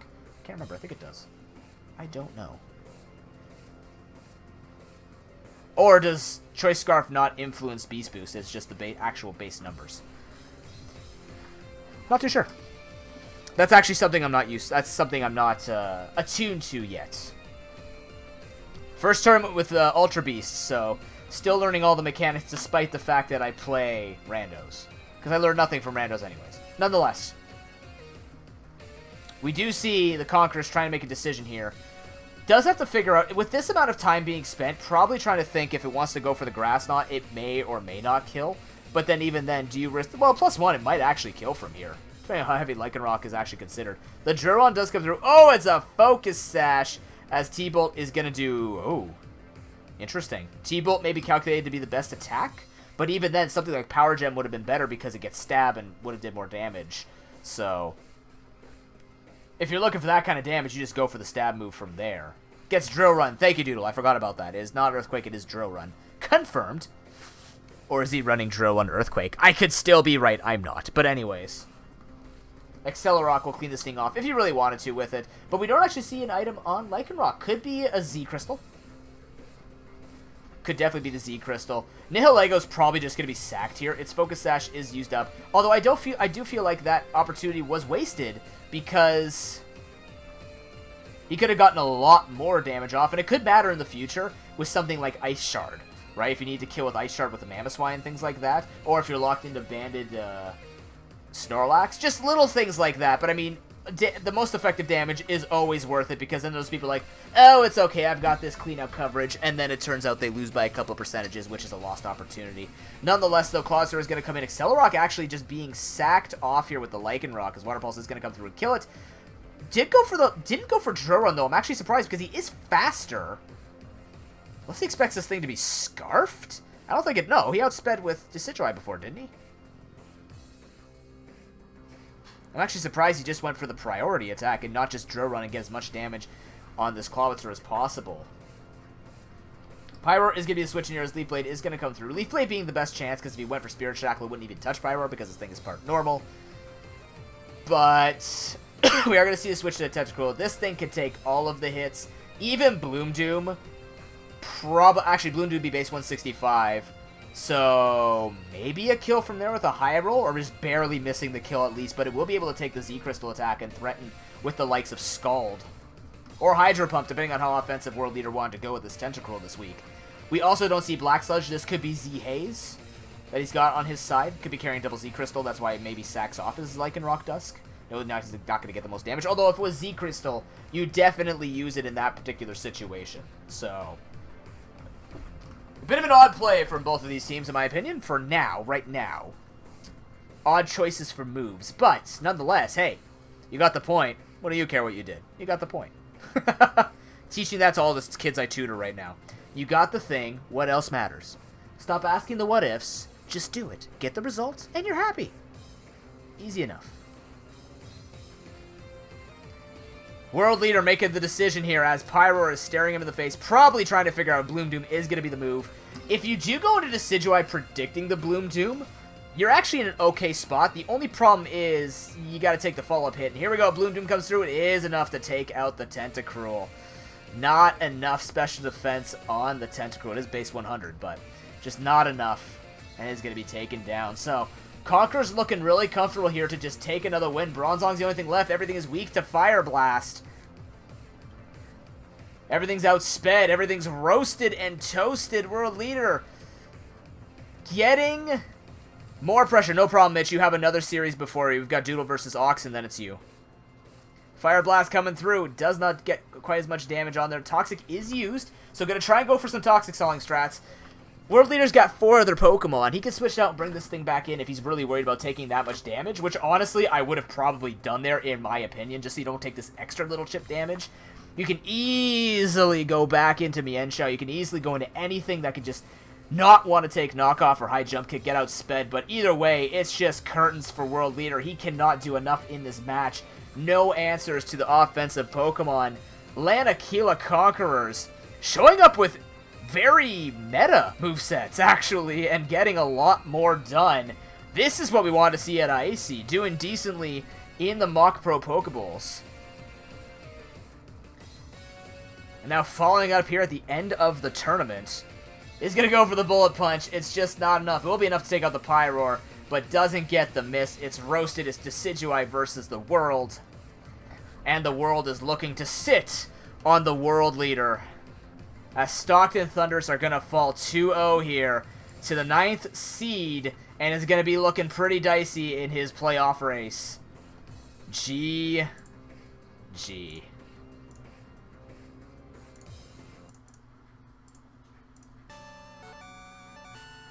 And that's a shame, really.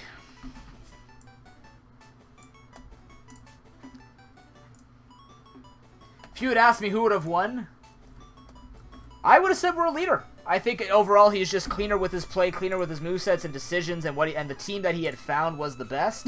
But Conqueror's showing up big here, showing that they can play out standard moves, and decides to bring him out this week of all weeks. Sticks it to World Leader. Well played. So with that, not much changes in these standings, but we now have to emphasize, unfortunately for World Leader, he's sitting in 6th with the 10 points, which means he is the gatekeeper. He is the last playoff seed holder at the moment. He is the score to beat. And if Alaskan Araquanids get 3 points here, oh man, the Bearticks are gonna be sad. Just consider this. The Boston Bearticks are rooting for the Sock-powered Sky Sharks tonight, because if Coma doesn't want to be kicked out, the Alaskan Arachnids cannot be given an opportunity, or any opportunity, in the next 2 weeks to gain points. But hey, that's what ends up happening at the end of a tournament. Everyone starts rooting for the enemy, just so that they can have a chance for glory. Ladies and gentlemen, we're going to take a little bit of a longer break. We are halfway through the night. The next 2 matches coming up are the super big ones, the ones that do actually have very large implications for the playoffs. The first one being the Alaskan Arachnids versus the Sock-powered Sky Sharks. Ox hoping to try and get towards first seed depending on how well Mitch and Niven do tonight. And the Alaskan Arachnids now looking at where the points are. Got to start racking them in. We'll see you in a few minutes, ladies and gentlemen.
Ladies and gentlemen, we're back with the Pro Pokeball Season 4, week numero 8. That is 8 in French. I'd say it in 12 other languages, but I don't know any of them.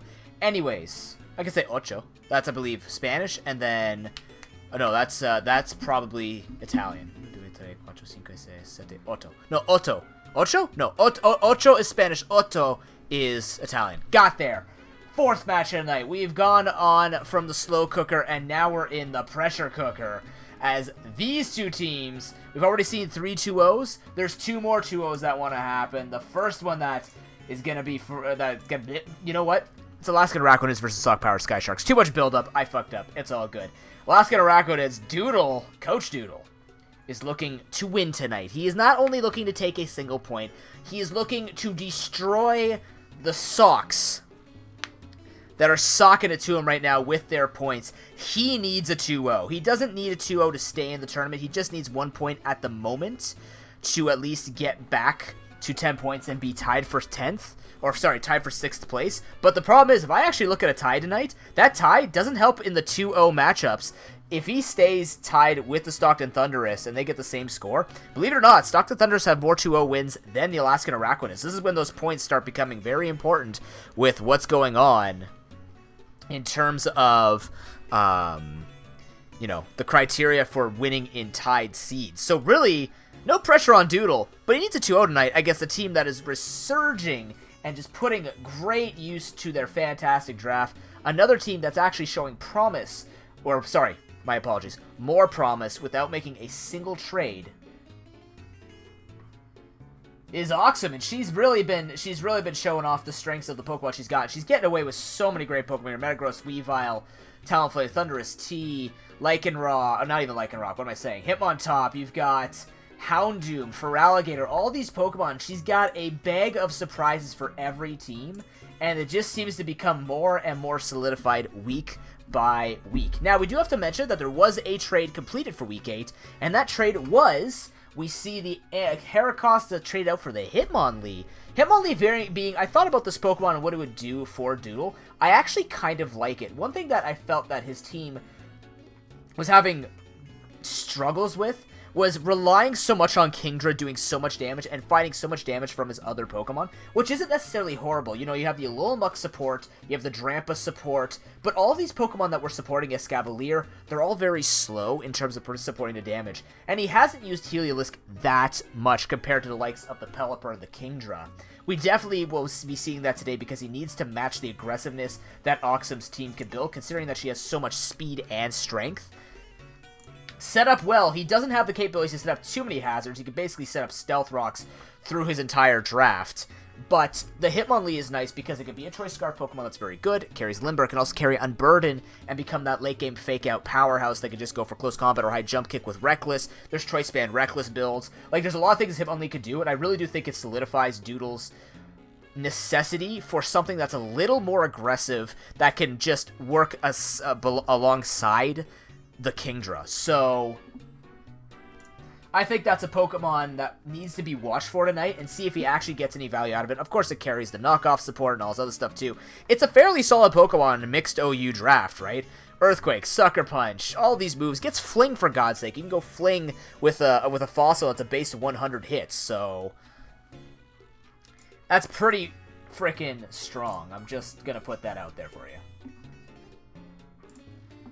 But nonetheless, we have to leave Lentimus Town and go to the arena because... Did I record that last one? I sure as hell hope so. It's there. Why is everybody not using their... Use your team names, people. Come on. Be a good sport. Surprise battle. It is going to be Alaskan Araquanids going up against the Sock-powered Sky Sharks. Let's take a look at these teams. We actually don't see the Hitmonlee being pulled into right now, but we do see that Kingdra and Pelipper looking to try and get as much done. Most likely, gotta be careful though. I bet you that is a Swift Swim Ludicolo on the other side to counteract the rain. You see the Houndoom as well. Interesting choice. One thing that did occur to me, Houndoom does have access to solar power. That could be a sunny day Houndoom. That could even be, I think, Where else can you run it from? There's Rain Dance setup, which I don't think you'll actually find on that. But if you want to see Counter Weather, we've seen it before used against Doodle. It could be another situation where you do actually see Counter Weather. And, hell, Mega Houndoom actually has synergy with it. I kind of realized that. I'm like, I don't know. It's going to be very interesting. But right now, as it looks, as it stands, Kingdra has a decent time. Once that Metagross is gone, and maybe even the Keldeo. Not even the Keldeo. If that's Critra, that's going to hurt. Actually, it can't be Critra, because it'd be Swift Swim. So, once he starts breaking through these Pokemon that kind of resist the water attack, or even the dragon attack, basically Metagross, and somehow manage that Ludicolo, I think he's going to be okay to go with that Kingdra finish up. But again, we're looking at, he's got the Celebi. That was one Pokemon I forgot to mention, but we're looking at Araquanid and Celebi and Drampa, which are going to have to try and spread the damage. It is going to be a Keldeo lead here against the predicted Steelix, most likely. I mean, Steelix is going to be the Pokemon that Doodle's going to want to lead with. He wants to get those rocks out ASAP.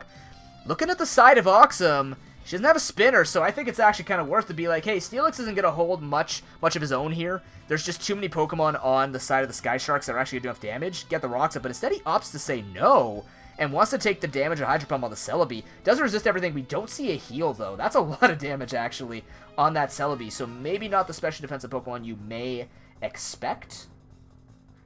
I mean, it could be defensive, special defensive, what do you want? That type of thing. But this does put Psychic Pressure down on the Keldeo. You don't want to stay and try and get a crit and just get lucky with it. Houndoom could come in here, though.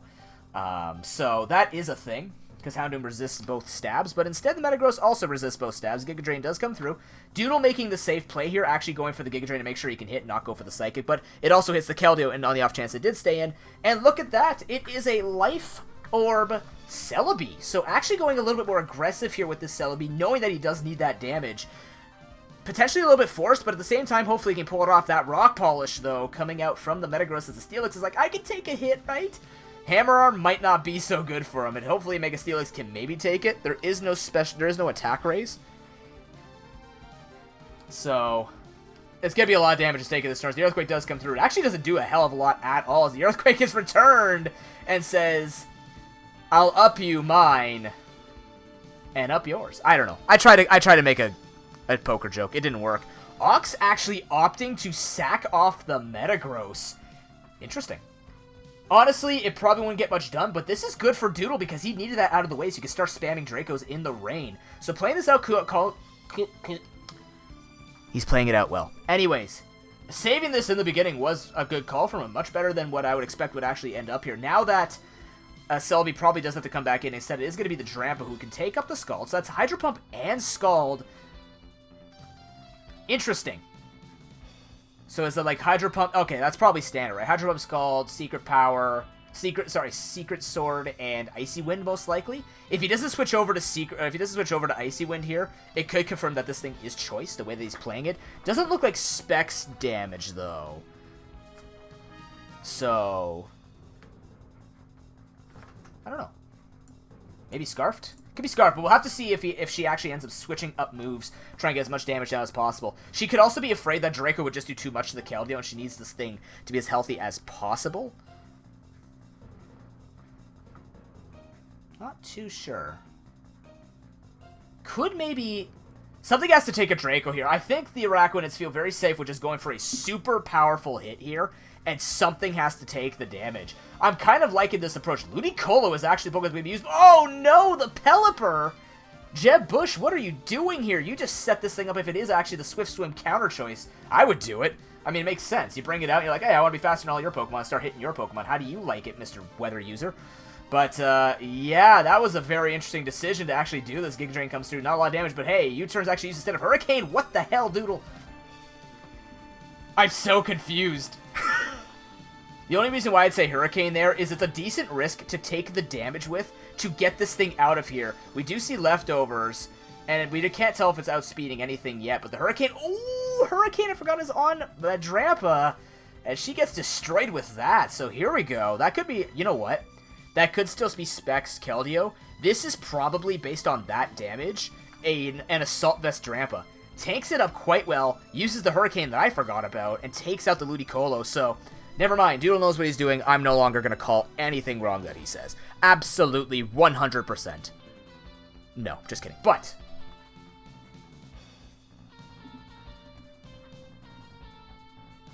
Nonetheless, that thing is down. So yet another Pokemon that's kind of stopping Kingdra from just going to town. Although Kingdra is faster than Ludicolo anyway, so both of them in the range. Rampa should win out. Or sorry, Kingdra should win out regardless. But you don't want that Pokemon trying to do as much damage as possible while using your weather against you. We do see the Weavile coming in. This might be the time that you see the Drampa sacked off, unless he wants to keep it for something else to resist the Keldeo hits, which might not be the worst idea. The question is what comes in to take an Ice move, because we're most likely seeing a knockoff or an Icicle Crash. Lo and behold, he does actually end up leaving it in. We do see the Life Orb on this again as the Araquanid. Spooderman saying, try and hurt me. Can probably, I don't know if you just risk the knockoff here and just die from Leech Life and heal him back up. You gotta send in something. It's probably a Thunderous Tea. Could also be Keldeo to take the stabs, the dual stab from the likes of the Araquanid. This is getting dicey though for the Sky Sharks. The offense that Doodle's brought here is actually putting...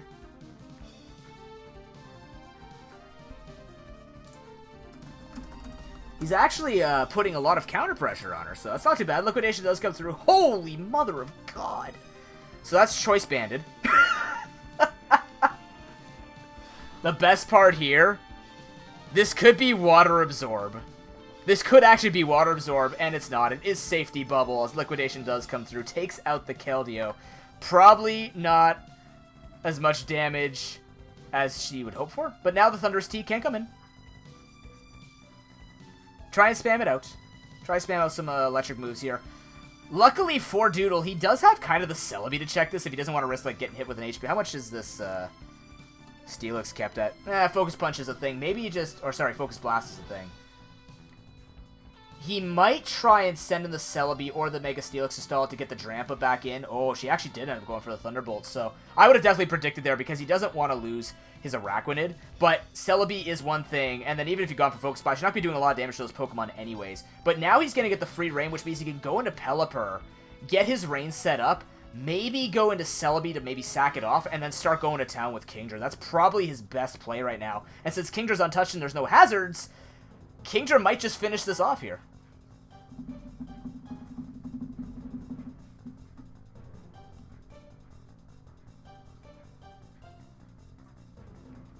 I don't know. I think that's the best play. Or maybe you just even risk it, say the Pelipper dies and get Kingdra in because it's more guaranteed that your Pelipper would die and you get more turns out of your Rain. At this point, too, because it's the Life Orb Thunderous Tea starts taking a lot of damage, Surf would kill in the Rain plus Stab.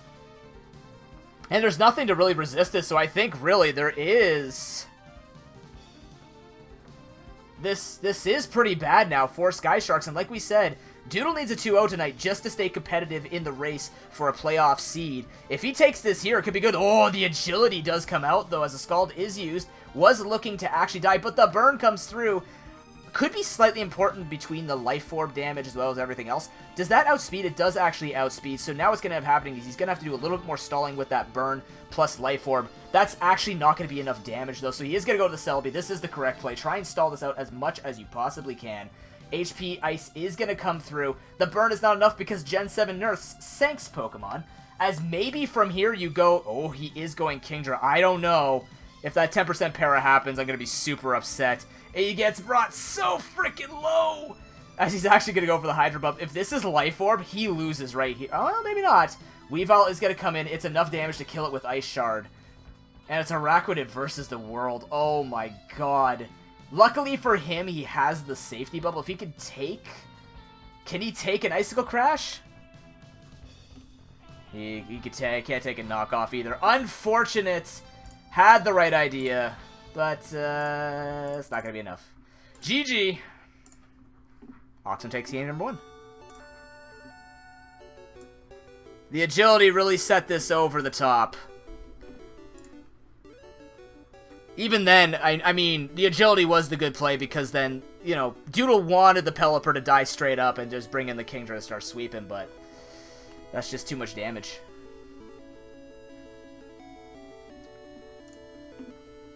Unfortunate for Doodle. Looked pretty good for him. Just not enough in the end.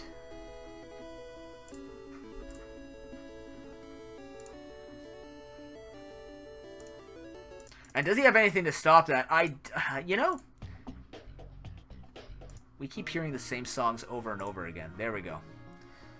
She is going to go up game number 1 there. If she does get a 2-0 tonight, that does mean that Mitchie will actually be pushed into the 3rd seed until he plays against Ivan. And if Ivan does even if he loses 1-1 against Mitch, there's a race for 2nd place, which is pretty scary. But for Doodle, all we care about right now is him getting at least 1 point tonight. So he does not get game number 1. Can he take it back in game number 2? I honestly think yes.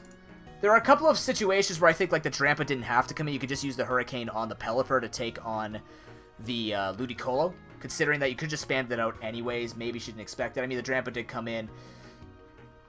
I don't know. I don't know if the Life Orb Celebi was going to do enough. It did a fair amount of put pressure down, but I don't know. He did get to the point where he got the Metagross out of the way. We didn't get to see what item was actually on the Kingdra because it didn't show if whether or not it had Life Orb or if it was going to be like a Scope Lens or something like that. It definitely has Swift Swim, but it didn't show whether or not he's carrying a choice item. It's most likely Life Orb, but it's not confirmed, so we don't actually know. For all we know, he could be carrying a Z Crystal, and who frickin' knows, right? So, I just want to assume Life Orb.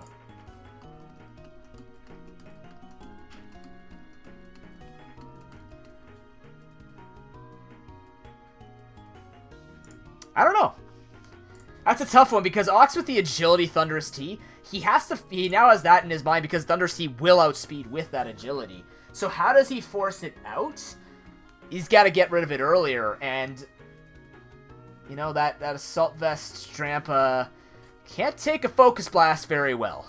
I still don't want to take the damage. Nor do I think Draco would do a lot of damage to it, but I don't know. Maybe just have to play it out a little bit differently, get a better switch, and it almost seems like one of those situations you just have to replay and figure out what you're gonna do with your team differently. But I don't know if he can. I don't know if we're gonna see him switch it up. But we have seen him come back in other games. Unbelievable. Can you randomize a little bit better? Thank you. Nonetheless, the Hitmonlee was actually something I was gonna think of seeing what he's got on it. But we are in game number 2. Stock Power Sky Sharp's up 1-0. If they do go home with 2 O's, with a 2-0 tonight, they will go up to 16 points. If Ivan doesn't get his 2-0, there is the chance Oxum can potentially go into 1st seed. Especially since that the top 2 don't get to influence how Ox plays in order for them to try and stop her. She is just on the rise from here on in. So they're kind of rooting for Doodle right now to take a point off and slow down her climb. Alright, Hitmonlee is in. We don't see a change on the side of the Sky Sharks. It is going to be the Thunderous T coming out. Honestly, probably just going to go for agility here. And Doodle's going to kind of have to answer it. The Mega Steelix could probably take a hit and go for Stone Edge, and that is what he's going to switch into. We actually have Thunderbolt come in first, so not trying to check. It just wants to get rid of that thing ASAP, but you know Doodle is not going to sack that off turn 1. So, in my opinion, even just going for like a hidden power, so I'm just predicting a Pokemon to take the hit. Oh my god! Never mind, that thing is gone. Theoretically, I was like, maybe it could take one. Nope, apparently not. But the Kingdra is faster now. With the rain set up, that does mean he can just start going for hits here. Hydro Pump does come through, not a lot of damage. Kingdra is still faster than Ludicolo in the rain if this is indeed Swift Swim, which I think it has to be. It could be own tempo. It won't. He's not going to win. The Araquanids will come in. Araquanid is not going to take too much damage from that. It is Choice Band. Probably going for Leech Life. Maybe? Liquidation in the... Well, he's going for Leech Life now. And he's going to heal up all this damage. So, easy kill for the Araquanids. Almost like nothing happened. Don't know about that, but maybe she's just trying to get the Thunderous back in to get the agility going to start do as much damage as possible. Not much is really hurt. Celebi is still healthy. She's going to go back into it, though. It is good pressure. It's really hard for him to answer this. And with the Steelix gone, she could definitely just click Thunderbolt here. So, probably we're going to see a Celebi, maybe a Hitmonlee that's Scarfed come in. I don't know what he's got on that Hitmonlee. It's the first time we've seen it. Could even go for Fake Out here and just get some extra damage on top of that that Life Orb. But yeah, it is the agility setup. She feels confident she can do as much damage as possible here. It does stop the Kingdra from coming in after a kill, so that is a lot of damage coming through. And we see the Psychic come out. Ooh, yeah, because of that Life Orb, that's a lot of damage. And actually, this is really good for the Araquanids. She's only going to get one more attack off, and if that's Fake Out on that Hitmonlee, this Thunderous T that stopped Kingdra from sweeping before is going to be handled, and he still has a couple of Pokemon to make that Kingdra Rain Dream keep it alive. Hitmonlee is going to come in. I wonder if he's baiting it. I wonder if he's faking it. I'm really, really curious. If it is Unburden, he can at least get a couple of other things done with the Unburden. Otherwise, he's just still Actually, he's not even faster than the rest of the team out of the Metagross. It is going to be Metagross coming through. Gets the knockoff going. It is a Z-Crystal Metagross, though. So does have to keep that in mind. Gets a fair amount of damage off. Very nice fake by Doodle. Based on that damage, that could be Choice Band. He does go for it again. Ooh, barely misses with that crit kill. But Zen Headbutt didn't pray enough that day. Metagross looking a little Milo dead now. Nice hacks in the favor of the Araquanids, especially important for him. But, you know, a lot of people in chat right now are kind of against him because they don't want him getting points because they want to keep their playoff seed dreams alive. And they need as little competition as possible. Doodle is going to get the kill on the Metagross. It is now 4-4. Both sweepers are still set up. Well, the offensive core of Thundurus T, Keldeo, and Weavile are still alive. Gus still has the priority, still has the fast Pokemon. Doodle just has to make sure that he can keep his Kingdra well enough to take an Ice Shard and just start cleaning house and not miss Hydro Pump. Unless he's carrying something like... I think he is carrying Scald with the Hydro Pump. I can't remember. Pelipper will come in, though, as Fake Out is revealed. So double priority here on the side of Oxum. Which means she has dropped... So she has Icicle Crash, Ice Shard... Oh, no, yeah. So she doesn't have something like Low Kick. So wasn't afraid. She obviously had enough Pokemon to handle the Mega Steelix anyways. But that does mean Ice Shard, Fake Out, Icicle Crash, and Knockoff is the moveset on that Life Orb Weavile. We do see the Skull come in. A fair amount of damage actually done onto the Keldeo, which is nice because that definitely puts it in a range to die to a Draco. I think. Maybe with one more hit. I don't know if you want to risk losing your Rain from here. But at the same time, as long as that Rain is alive, and if Kingdra finds his way in, Thundurus T cannot set up the agility to take down the Kingdra. So... this is a close one. This is a tough one still, because we also know that is not a Fake Out. We haven't seen Fake Out revealed. We also don't know whether or not, based on the damage, I want to say that Hitmonlee is Choice Banded. Hydro Pump barely misses the kill, as Hurricane is going to be used. That is a dead Keldeo to the Hurricane, so I like it. Knows his damage calcs, takes the hit, gets the kill. It is 4-3. Doodle needs this point. He wants to make people sweat in this tournament. He wants to stay relevant. The Mega Houndoom most likely coming in here. I want to see if I'm right with the Solar Power Sunny Day counter weather strategy. Mega Houndoom comes through, and there is a Sunny Day as the Skull's going to come through, do no damage. This is bad, because what you could see here... Actually, no, Thundurus T can't come in because whatever Pokemon comes in has enough health to basically take it on. Maybe? Actually, I don't know. Without the Rain, Kingdra does get outsped. The Araquanid is going to make its way in. Solar Beam does a lot of damage to Araquanid. That's actually enough damage to be a two-shot on the Araquanid because its Choice Band doesn't have any extra defense on it. Dark Pulse will take it out, but now he will get his Rain set up again. But because Mega Houndoom is faster, it wouldn't make sense. He could just go for Sunny Day again, sack himself off, and keep that Rain out. Hitmonlee will make its appearance. This will confirm whether or not he is Choice Scarfed, which means that knockoff did a hell of a lot of damage. Let's see. Fire Blast will kill in the sun for sure with Solar Power. She's going to make the switch into Thunderous Theory. High Jump Kick does come through. That's a lot of damage that would have been dealt, but it's the best play. Not close combat, though, so there is the chance for Hitmonlee to miss here. Doesn't confirm if he's Scarfed or not, though. This is... I want to say it's banded based on that knockoff damage. I could very well be wrong. If this thing is Scarfed, this thing's Life Orb. Fake Out does come through, gets a decent amount of damage. Ice Shard will not kill from that range. But the sun is also done, which doesn't matter because, again, we have auto setup. Oh, man. If she gets a crit, maybe, with Ice Shard, it'll kill. Ah, it is Scarfed, and it's gonna be it! Doodle did it! Oh, my God. I can hear the chat weeping. As long as he does not miss, it does not matter. Kingdra gets the kill as well. And that is it.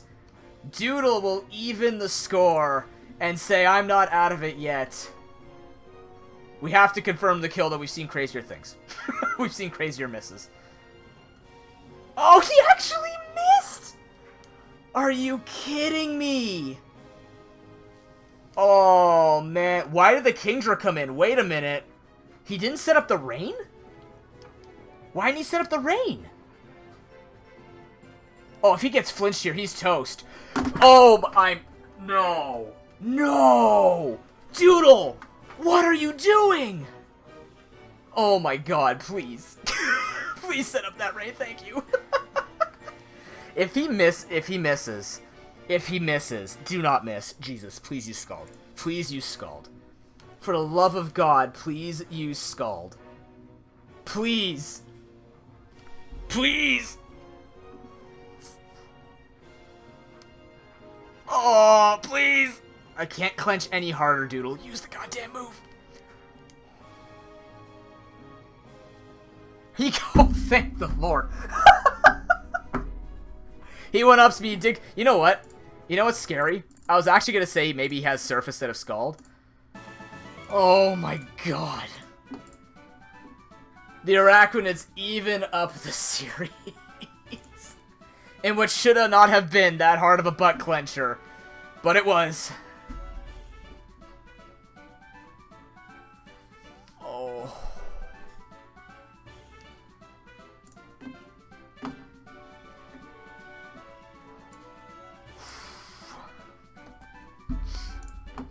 Anybody got any stiff drinks? I need one right now.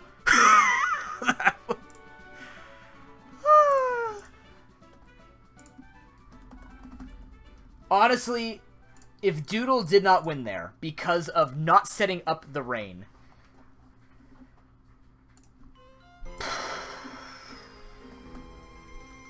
like I said, I'm not going to put the score in until it's done. We've seen bigger throws in the tournament.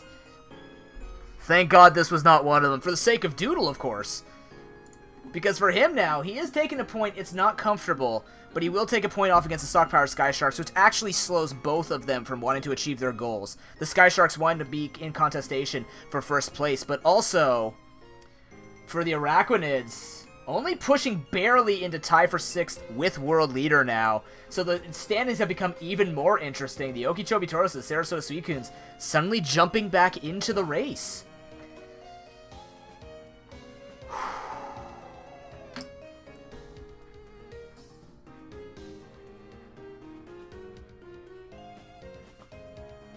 With those points, let's quickly take a look at what can be the deciding factor here. If Pichu Warriors wins 2-0 and Stock Powered Sky and loses again 0-2 next week, Ox can theoretically only take 2nd place. So Wellington has to win at least 1 point here against Mitch in order to keep away from Stock Powered Sky Sharks living the dream, and has to 2-0 next week, which based on the strength of the schedule, both Wellington and Pichu Warriors are most likely going up 3 points. I'm going to take a very, very short break just grab some water into my throat without drinking it in the mic.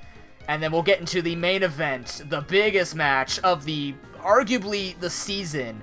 It will be W Wellington versus the Pichu Warriors. Battle of the Titans. See you soon.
Ladies and gentlemen, welcome back to the ProPokeBowl Season 4, Week 8.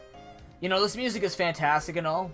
This does not describe the magnitude of what this battle means tonight. This is a battle between first and second place. Not only is it first and second place, but it is a close first and second place. W. Wellington with 17 points and Pichu Warriors with 15 points. Both came in Season 2. Mitchie having more experience, Ivan having more growth in his play. These two have been waiting, I bet you, for this match. And I already know this is not just for holding a bye. This is for taking the marbles when Mitchie has been trash-talking Ivan for seasons. Now he is in the driver's seat, and it is up to Mitch to silence Ivan once more, legitimize his trash talk, but it is now up to Ivan to throw it right back in his face. Both of them having phenomenal drafts, having phenomenal play. It's the ultimate test, and I'm super excited for it.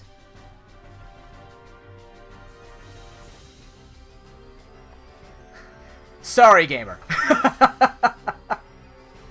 This one's just really strong. Okay, let's talk about what makes both of these successful.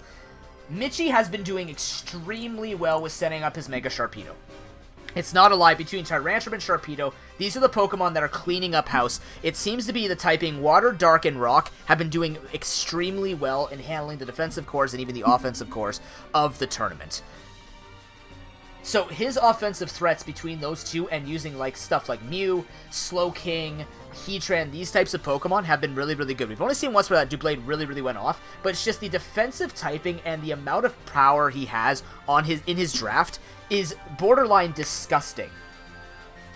Compound that with the fact that his defensive Pokemon can equally be changed to be offensive. Think about Scarf Heatran. You can think about offensive Mew, defensive Mew, whatever you want to do. Jack of all trades Mew. You know, these Pokemon have many things that it can do in their role. But in the end, no matter what they do in their role, the Klefki and stuff like this will just set up his hyper-aggressive sweepers in the end to win. And that's what's been putting a lot of people in the dumpster. On the side of W. Wellington, not as convincing per se. Now, that's not saying if you go watch his previous battles, yeah, he's destroying the bottom of the tournament right now. But also because we really haven't seen pressure put down on his team. He's only lost a total of 2 matches in 14 games in this tournament thus far, right? With Mitchie only losing 3 matches in this tournament. One thing being his defensive core on W. Wellington's team here, the Tangrowth, the Rhydon, the Cofagrigus, which he hasn't even used yet, but it's there, the Reuniclus mixed with the Starmie. These Pokemon have been doing extremely well for him, even the Mantine.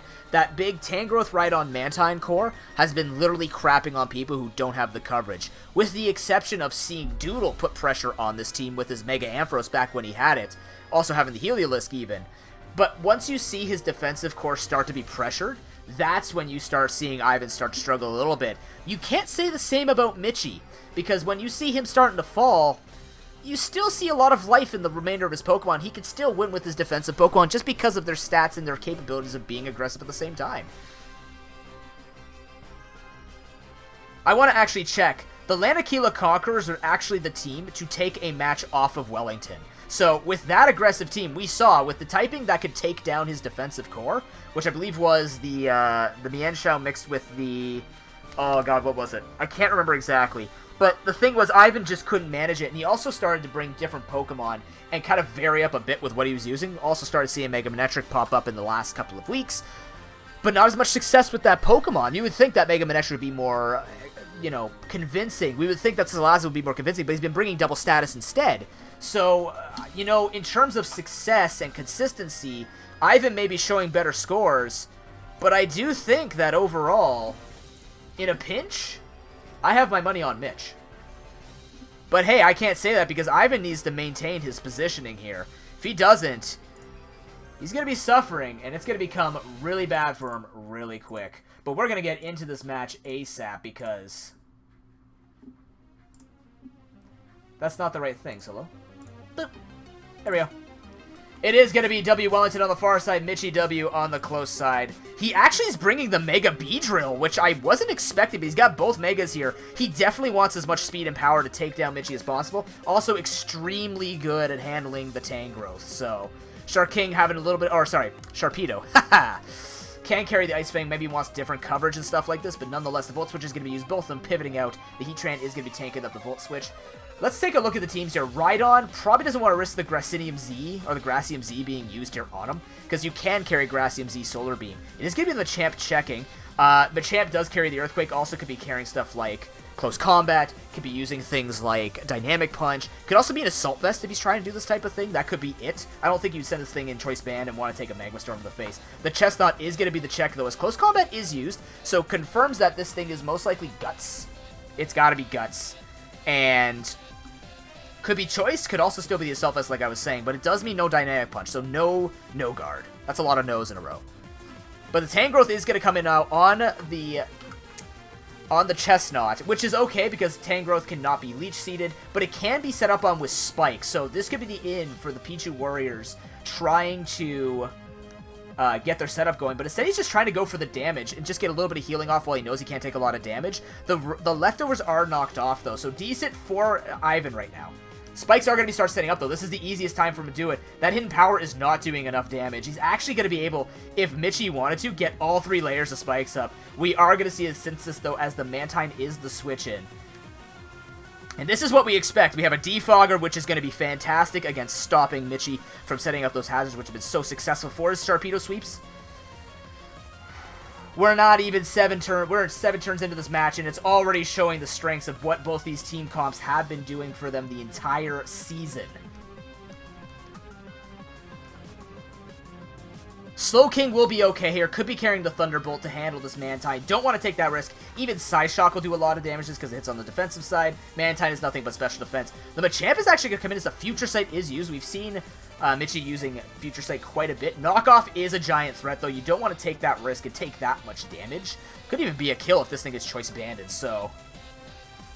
Chestnut is going to be the Pokemon to come in as the Ice Punch is actually used. Nice prediction by Wellington, although...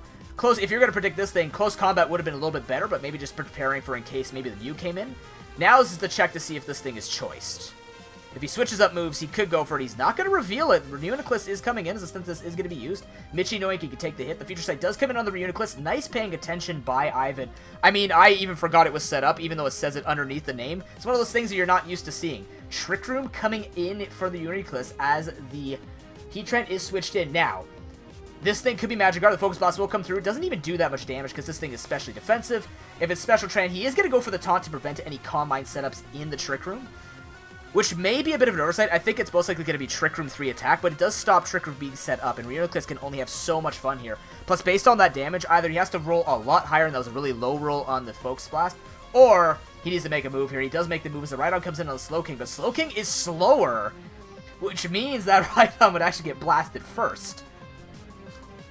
I've been making the right prediction, though, here, trying to get the Rhydon in, which will also be slower, and try and maybe waste that Grassium Z?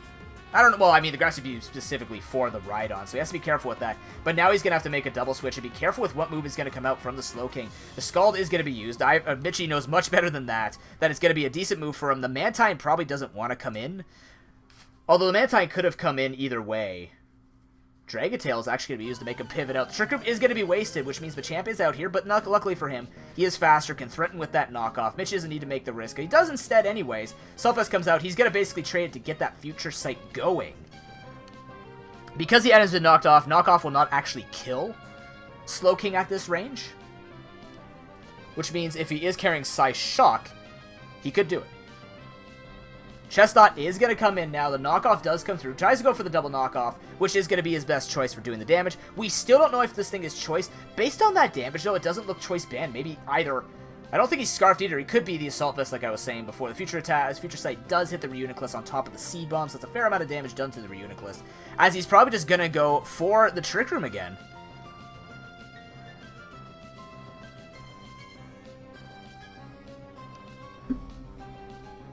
He could even go for the Recover here if he just knows. I mean, this thing is most likely Magic Guard. We didn't see it get the Regenerator, so he's just gonna go for the Trick Room again. But Slowking does move slow.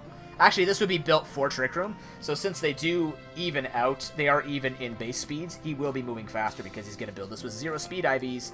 Shadow Ball is going to come through. Ooh, nice crit, but not even doing half. Yikes.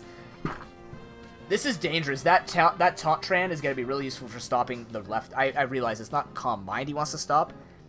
It's Recovery he wants to stop. Tangrowth will come in now. A Shadow Ball is going to do, well, actually nothing. That's surprising. This thing is most likely specially defensive to handle maybe the likes of... You know, I don't actually know. That just seemed like it was next to no damage. Either way, Chestnut's going to come in. Giga Drain's going to come out. This is a giant stalwart right now because there's just not enough damage. It's true what Mitchie's saying in chat. The damage right now is just too risky. If the Beedrill could come in at any point and try and get a free chip hit off, that'd be good. But because their defensive cores are so strong, he is going to make the move now. He can go for the knockoff and put a lot of pressure down. That is the time he was looking for. The one thing that we were saying about Mitchie's walls versus Ivan's. Ivan's are true walls in terms of how much they can actually do on their own outside of a supportive role.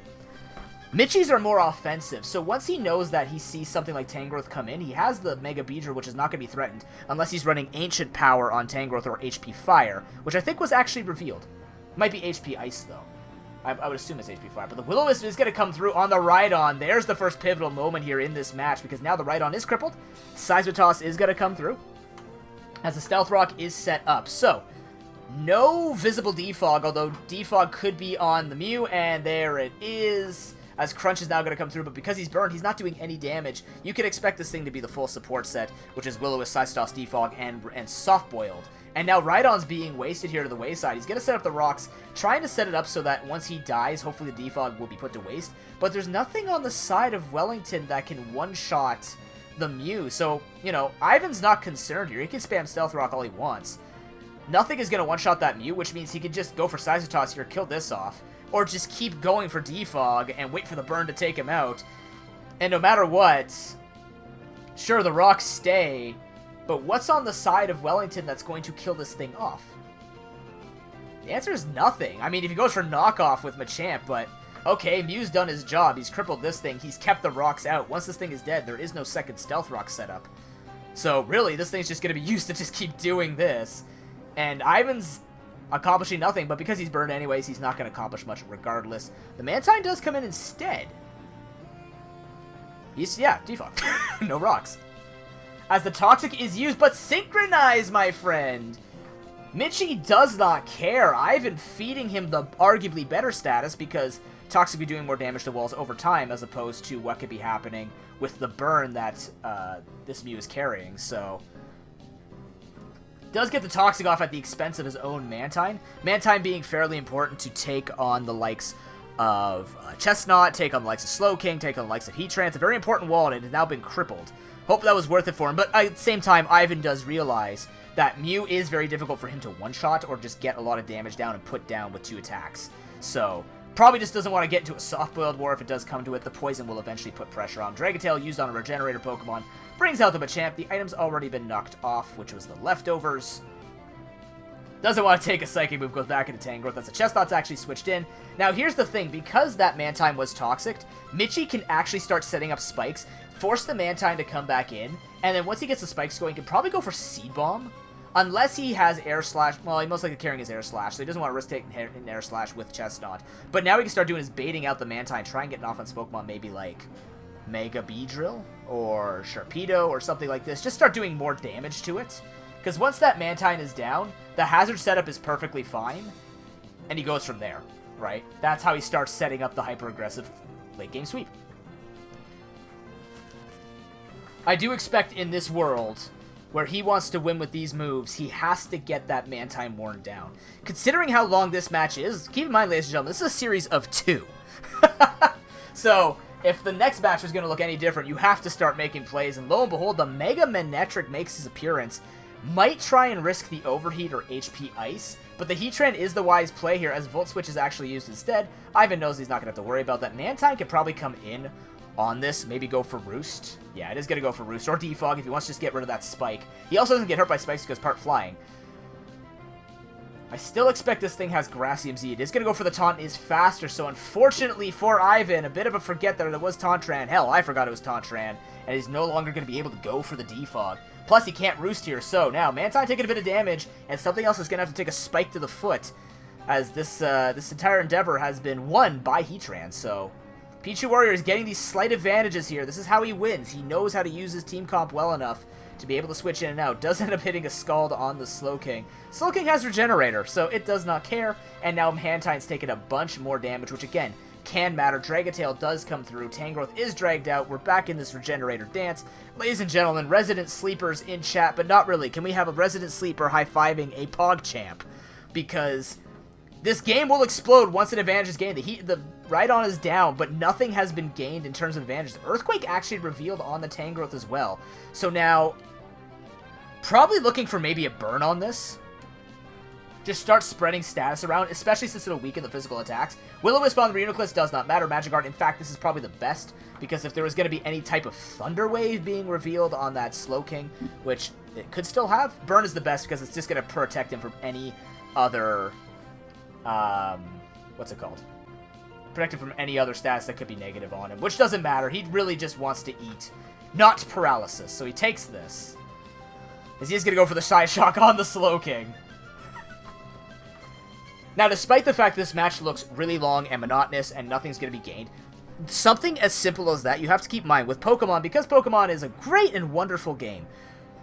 It's not. What ends up happening is any slight advantage, like having a single layer of spikes out or having status down, becomes incredibly important for gaining advantages. Eventually, power points start to wean out, Pokemon start taking a bit too much chip damage here and there, and in the end, the matches will, you know, be decided by these little victories here. So I would honestly say Mitchie is up here in small victories, and he's doing pretty well with it, because now we do see some damage coming out from that HP Fire, but I mean, at this point, take a look, right? Now, Mantine is being even more hurt if he wanted to switch in here and try and go for Roost. Might have been his best option to go for it, but the Soft Boil comes out, right? So now, Mitchie gets his wall completely healed up as much as he possibly can with the Toxic on him. These types of things just mean more and more in the late game as moves start to run out. We do see the double switch from Mantine. Nice play by Ivan. Maybe gonna have to check. He will be faster, can go for the Roost, which means he only takes ×2 spectral ×2 damage from it. You know what? We've seen his moveset. I'm a moron. Anyways, he won't get hit by a Thunderbolt. He can go for the Defog here.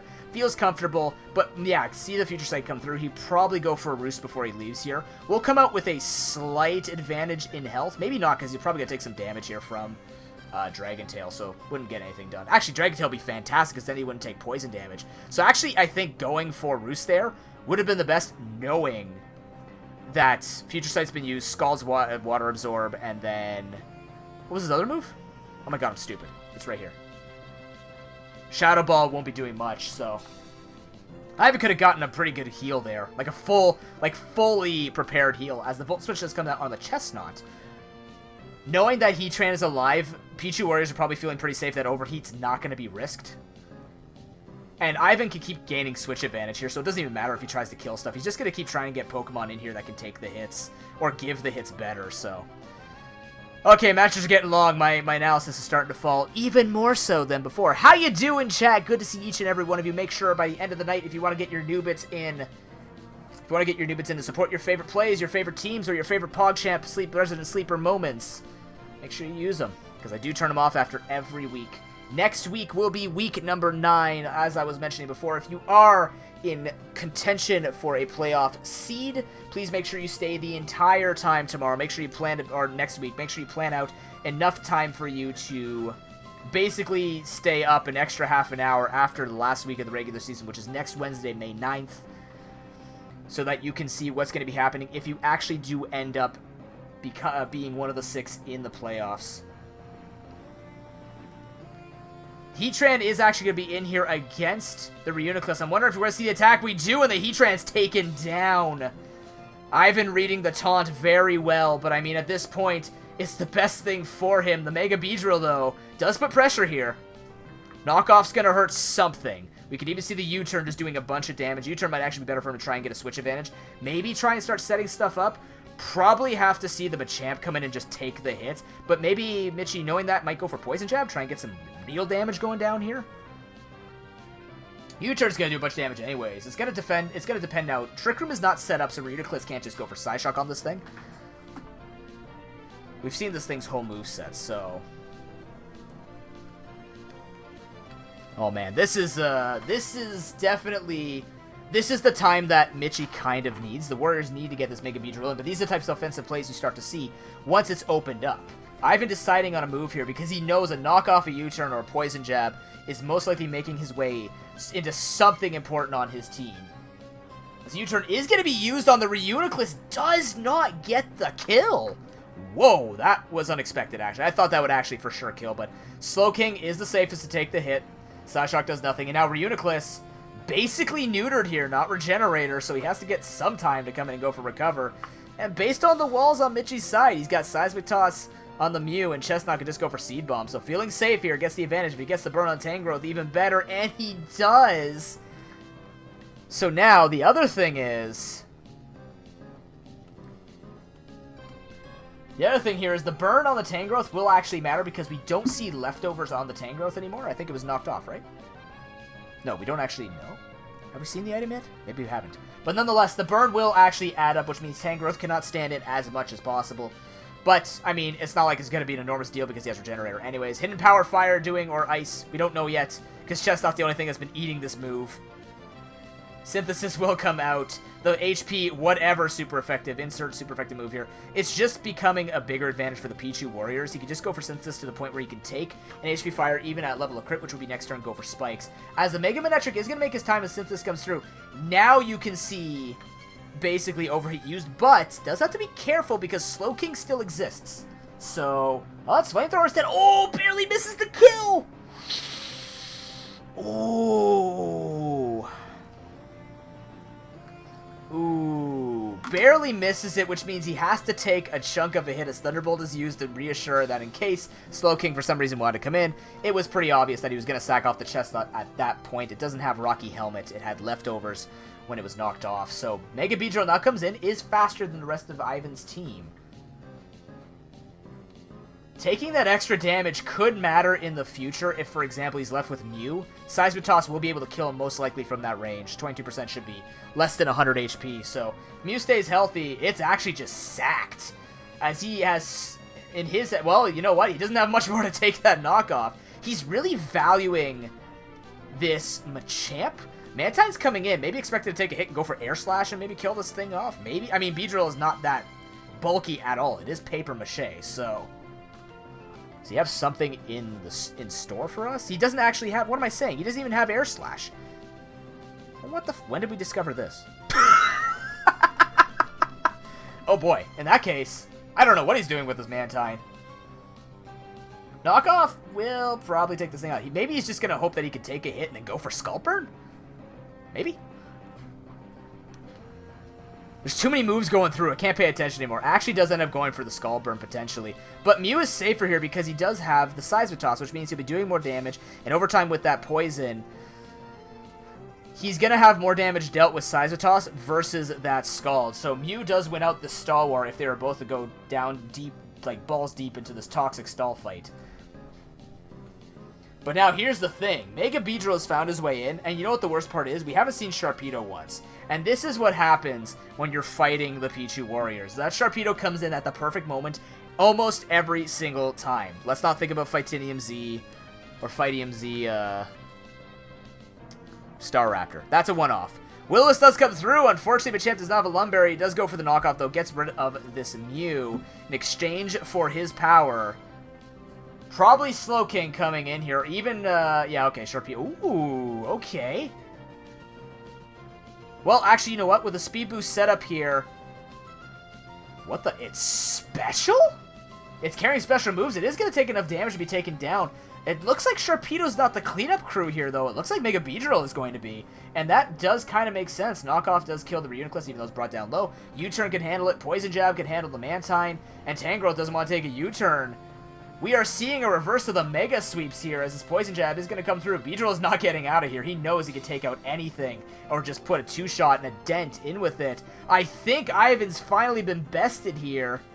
Is that Mega Beedrill making its appearance for the second time this entire season and is looking clean to sweep as long as this kills and he doesn't get burned from Scald. He's going to use the Slowking because he knows it's still safe. Ivan not making that prediction, maybe thought that Mitchie would go a little bit aggressive with that, but he knows the Mega Beedrill has to be set up once this Mantine is down. Future Sight, Shadow Ball, anything, just damage. Oh, Toxic misses! That's a huge deal. That Toxic missing is an enormous deal because now he doesn't get the chip damage on this, but now he's even taking even more time to have to switch out here. Stop that damage. Mega Beedrill comes in. It's a Burn Tangrowth. We're going to discover this is HP Fire or not, but I think U-Turn should do a fair, good chunk into this. Yep, and the best part is Slowking does not care about said HP, and we're still not gonna know if that's an HP Fire or Ice. But if you went for it, it's HP Fire. Future Sight attack takes out the Tangrowth, and it is now 2 weakened Pokemon versus a Mega Beedrill. Mega Beedrill, Yum Yum, eats this type of situation up. Knockoff comes through, does a lot of damage, but is gonna be taken down with the burn, and it is Mantine versus the World. Pichu Warriors on the side of the Sock-powered Sky Sharks, making the dream happen. That Toxic miss could have been a lot better if he had it earlier. Can go for the roost. He's not completely out, but the Sox feeling good about maybe taking a quarterfinal bye, depending on how well Ivan does in game number 2, but also depending on how well both of them do next week. They're rooting for Mitchie, and Mitchie is making the dream happen. I'm assuming that after Knockoff plus the Toxic, it is going to be enough to take out the Mantine without having to worry about any burns. But I mean, he's brought down low enough to the point where this damage is going to be good enough. Toxic will handle it eventually.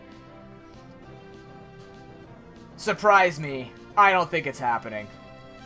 Ivan's going to be going to bed after this, as his own Sting is going to be the doom to him. That is game number 1, ladies and gentlemen. Going to the Pichu Warriors. That's 1 battle. 79 turns. I urge you guys to go watch that again. And over and over and over and over again. What a match of patience, though. I mean, honestly, that is a match of patience, right? You don't just go charging in with your aggressive Pokemon, and both these guys have really good defensive cores. Mega Beedrill, though, I kind of did see it coming. I didn't know if he'd actually bring it with the Sharpedo. He actually ended up doing that. Looks like maybe that Sharpedo is not going to be into the Mega, but nonetheless.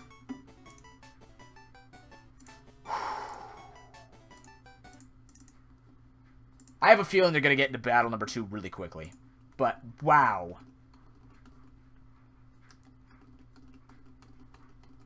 So, here's the thing.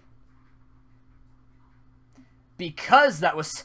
I mean, yes, you could say, oh, they're both so good players, look at them switching back and forth. You can also see it's basically a tipping point where both of them just kind of have to get their aggressive Pokemon in. That's safe. But again, Mitchie's just does better. He has more status. He has more control with his defensive Pokemon. It was eventually going to go his way.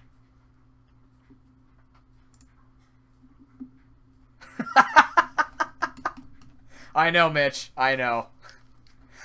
That was a lot. That was a barn burner, but yeah, that was it just shows like that's part of the reason other teams cannot do that against them, right? We haven't seen Ivan or Mitchie push to that long of a game, but not just because there's no damage on their teams. No, it's literally because their defensive cores were not challenged, and then you see them both challenged and trying to keep each other alive here. I would say on the side of Ivan, maybe a bit of a change up here, try and find something to answer that Mega Beedrill a little bit more. I don't know if he has much. I want to say something like Glalie with Priority and Earthquake. I don't think that's a good call. We still haven't seen this Cofagrigus, and honestly, depending on what Cofagrigus is carrying, might not be the worst idea here. Mummy's going to help a little bit, but more so the fact that it's a ghost typing, can take all the hits minus knockoff from Mega Beedrill, but also can be a Trick Room user if he built it to be a Trick Room user. Could carry the Colbur Berry to take the knockoffs and stuff like this. There's a few things that could be used here on the side of W. Wellington, but it all depends if he built it. I just think, like, the more that you can handle those Pokemon, he probably didn't bring it because he's expecting Sharpedo. But, I mean, that Beedrill and then that Toxic Synchronize on that Mantine really did tip the scales there, so that's a big deal. That is a very, very big deal. So, you know, I was going to not put music on because I thought this was going to go really quickly since they're both basically going to pass out after this match. I do agree with the decision to let that Rhydon die, though. I think that was the best option for him. It wasn't really getting a lot done, but again, the only problem is with that Rhydon down, that would be the Mega Beedrill check, if not counter, because those moves are not going to be hurting it, and you just constantly put pressure down with Stone Edge. Not keeping those rocks up, I don't know. I kind of feel like you should not carry Crunch on that Rhydon to handle the Mew, which, regardless if it's offensive or defensive, is either carrying Aura Sphere or Will-O-Wisp. I don't think that's going to do anything for W. Wellington. So I think this time when it comes to game number 2, he will not make that same decision into that stuff. But hey, look, I was right. The battle was kind of close. We already heard that song. We already heard that song. We already heard that song. There we go. That's a little better. Let's get to game number 2, ladies and gentlemen. 79 turns later, we are in a second match. Mitchie looking to push towards first place. Ivan looking to hold first place. It's really close now. This match actually has seeding implications. This is going to be Mega Manectric straight on against that Chestnut. Goes straight for the Flamethrower. Mitchie just checking it with the Synthesis. Knows that W. Wellington is not afraid of that Heatran as much anymore. Would you say that Tyrantrum? We've seen this thing scarf many times, so I'm curious to see if it is going to be happening. Ivan making the very good turn 1 and turn 2 play, knowing that Chestnut will most likely just stay in.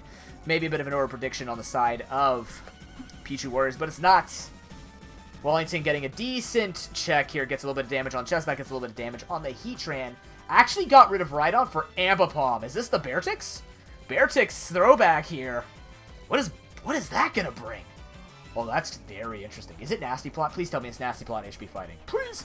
Anyways, Mantine is going to come in here on the Heatran. Gotta be careful. Tauntran as well as Toxic. You don't want this thing getting Toxic. At least go 1 for 1 with the Mew. But if this thing starts getting crippled again, my god. Now, you also see, he did it again! Oh, no. Alright. On the bright side, the reason Tyrantrum comes in is because Tyrantrum is going to get more value anyway, so Mantine's going to die to a Hit Smash instead of a Crunch. Or a Hydro Pump. Either way, I do think a Tyrantrum is a much better switch here for the Pichu Warriors. It's going to do just so much more against it. And again, one thing that I actually did see when I was taking a look at the match, as Ivan is getting completely outplayed by now, is... there's not many things, another Pokemon I kind of haven't really talked about is the Tyrantrum. A lot of things don't, in this tournament, have a great time of tanking up Head Smash, or whatever Tyrantrum gets in terms of moves. So it's been working out really well for the Pichu Warriors. And, you know, if Clefable's kicked out, hey, he's feeling even better about it later. Because of this burn, he's actually going to stay alive, and believe it or not, Chestnut's faster. He can keep going like this with Synthesis, and just keep getting burn damage down on him, a chance to put in a range for Mega Beedrill. It's already looking dire. Mitchie playing the status war very nicely. Most times when you see that your Pokemon's poisoned and you know that Mantine can't touch the Mew at that point, it's very it's a very pretty much basic play to go for the Will-O-Wisp. Even if you're wrong, it doesn't matter. You're getting poison damage down onto the Mantine. We know his Mantine does not have Air Slash. He's gonna go for the Toxic. You're just gonna see Mew switch back in. Does he have a switch like the Ambipom with Knockoff to bring it in? We do actually see a Toxic come through, so Ivan feeling comfortable just to be like, yeah, you're not going to do it. Or if you do it, I don't care. At least I could put, you know, some type of pressure on. If I'm right, I'm right. If I'm wrong, whatever. So he does get it on the Tyrantrum. I don't know if Tyrantrum's going to be staying in very long. Tangrowth can come in, but I don't know if it wants to switch in and you know, will live through 2, like, if this is Choice Bandit. It might be Scarf, though. The way that he's brought in over the Sharpedo might be more speed. Head Smash. Gone. Slowking feeling really good right now. Really good. As Manectric will come in. Going to check to see if this is Scarfed, I guess. But Head Smash will probably still take this out through the Intimidate. So, he can go for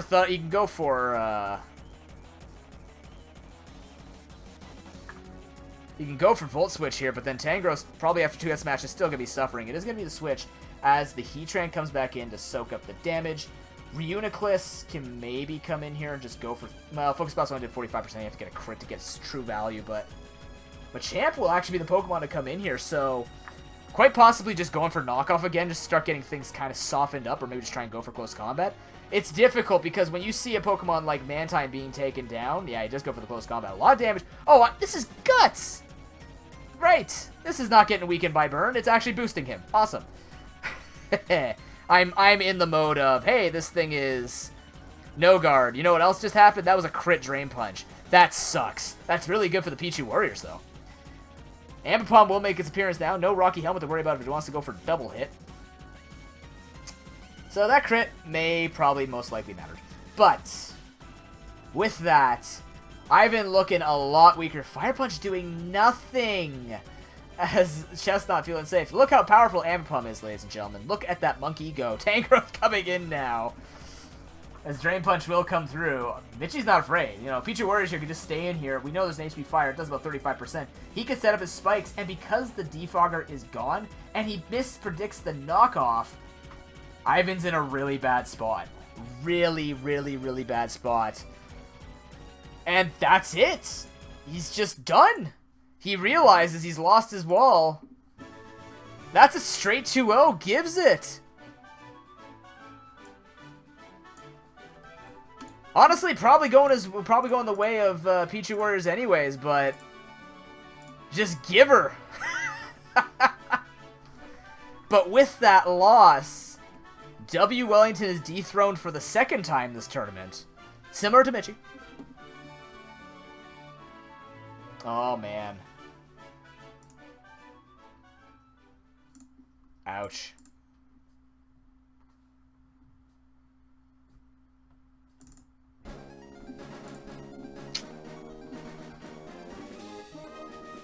That could be nerves, that could be pressure, that could just be realizing it's done for him, but nonetheless,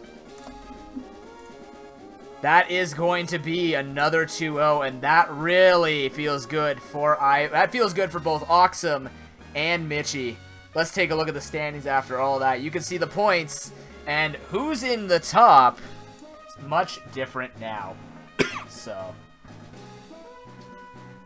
with that loss, that 2-0 loss, W. Wellington will be falling to second place, but can't lose his playoff seed, and Pichu Warriors will be holding first seed.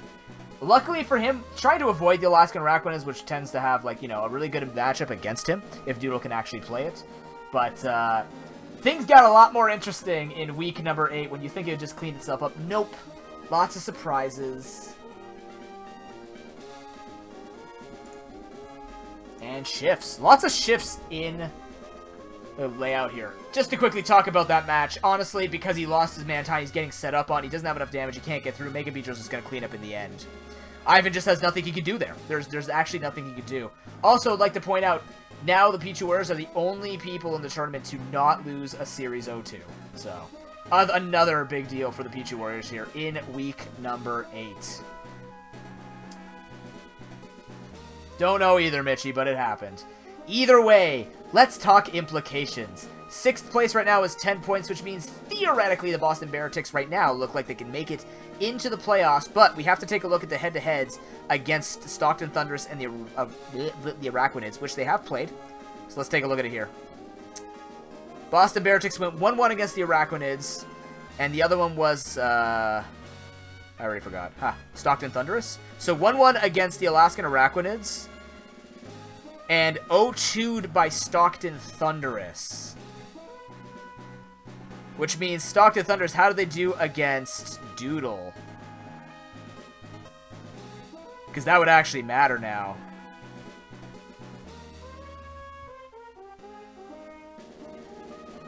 They lost to it too, so you have a 1-1 and an 0-2 on the side of the Baratics. You have a 2-0 and an 0-2 on the side of the Stockton Thunderous. That would mean that I think Baratics are eliminated. I think. Right? Because it was a 1-1 and an 0-2 for the Baratics? Let me see. 1-1 and 0-2. Stockton Thunderous is 2-0 and 0-2, which is worth more. And then the Alaskan Araquanids are 2-0 and 1-1. Yeah, so, oh, no. Well, that's it. He's gone. Not yet, though. Yeah, no, you know what? Boston's eliminated. On the head-to-heads, because at this point, no one else can take over. Unfortunately, the Boston Baratics, with what happened with Doodle taking a point, has actually kicked out Coma. I'm just going to do one more calculation before I sound like a moron. It was 1-1 and 0-2. It was 2-0 and 0-2. And then a 2-0 and a 1-1. Yeah. worth 3 points. That's worth 1 point. Yeah, so, oh. And I bet you Koma's not awake to see this, but yep. With tonight, Oxum could potentially get second place, depending on how well W Wellington does next week.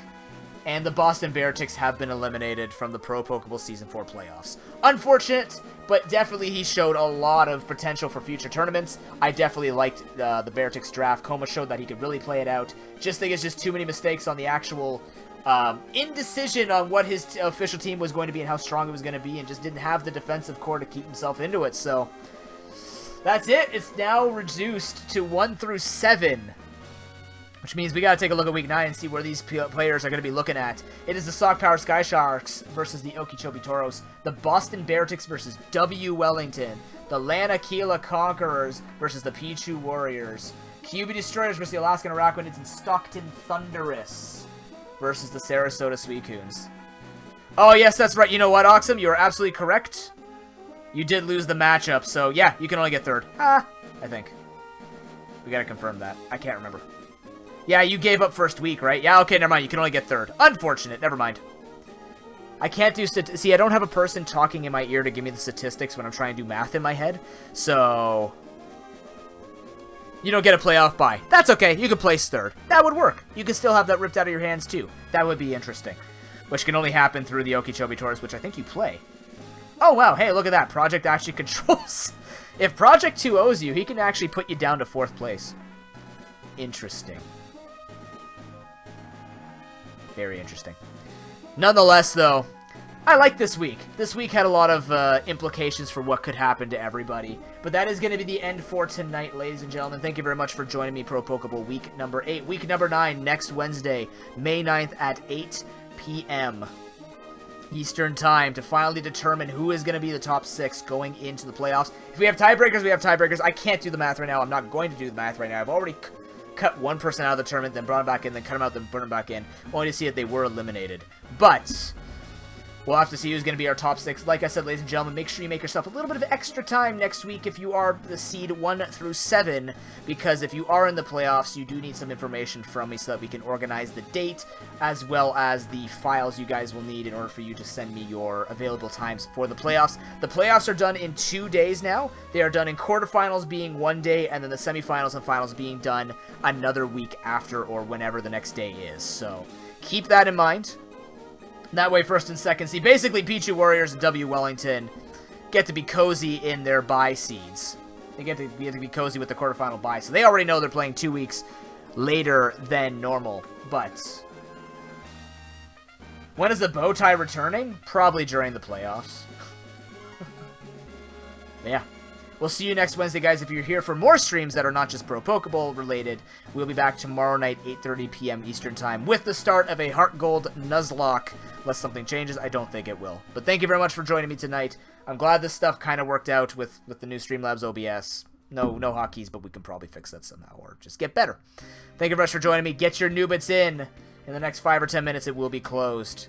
Take care, everyone, and good luck to the remaining 7 coaches who can make it to the Pro Pokeball playoffs.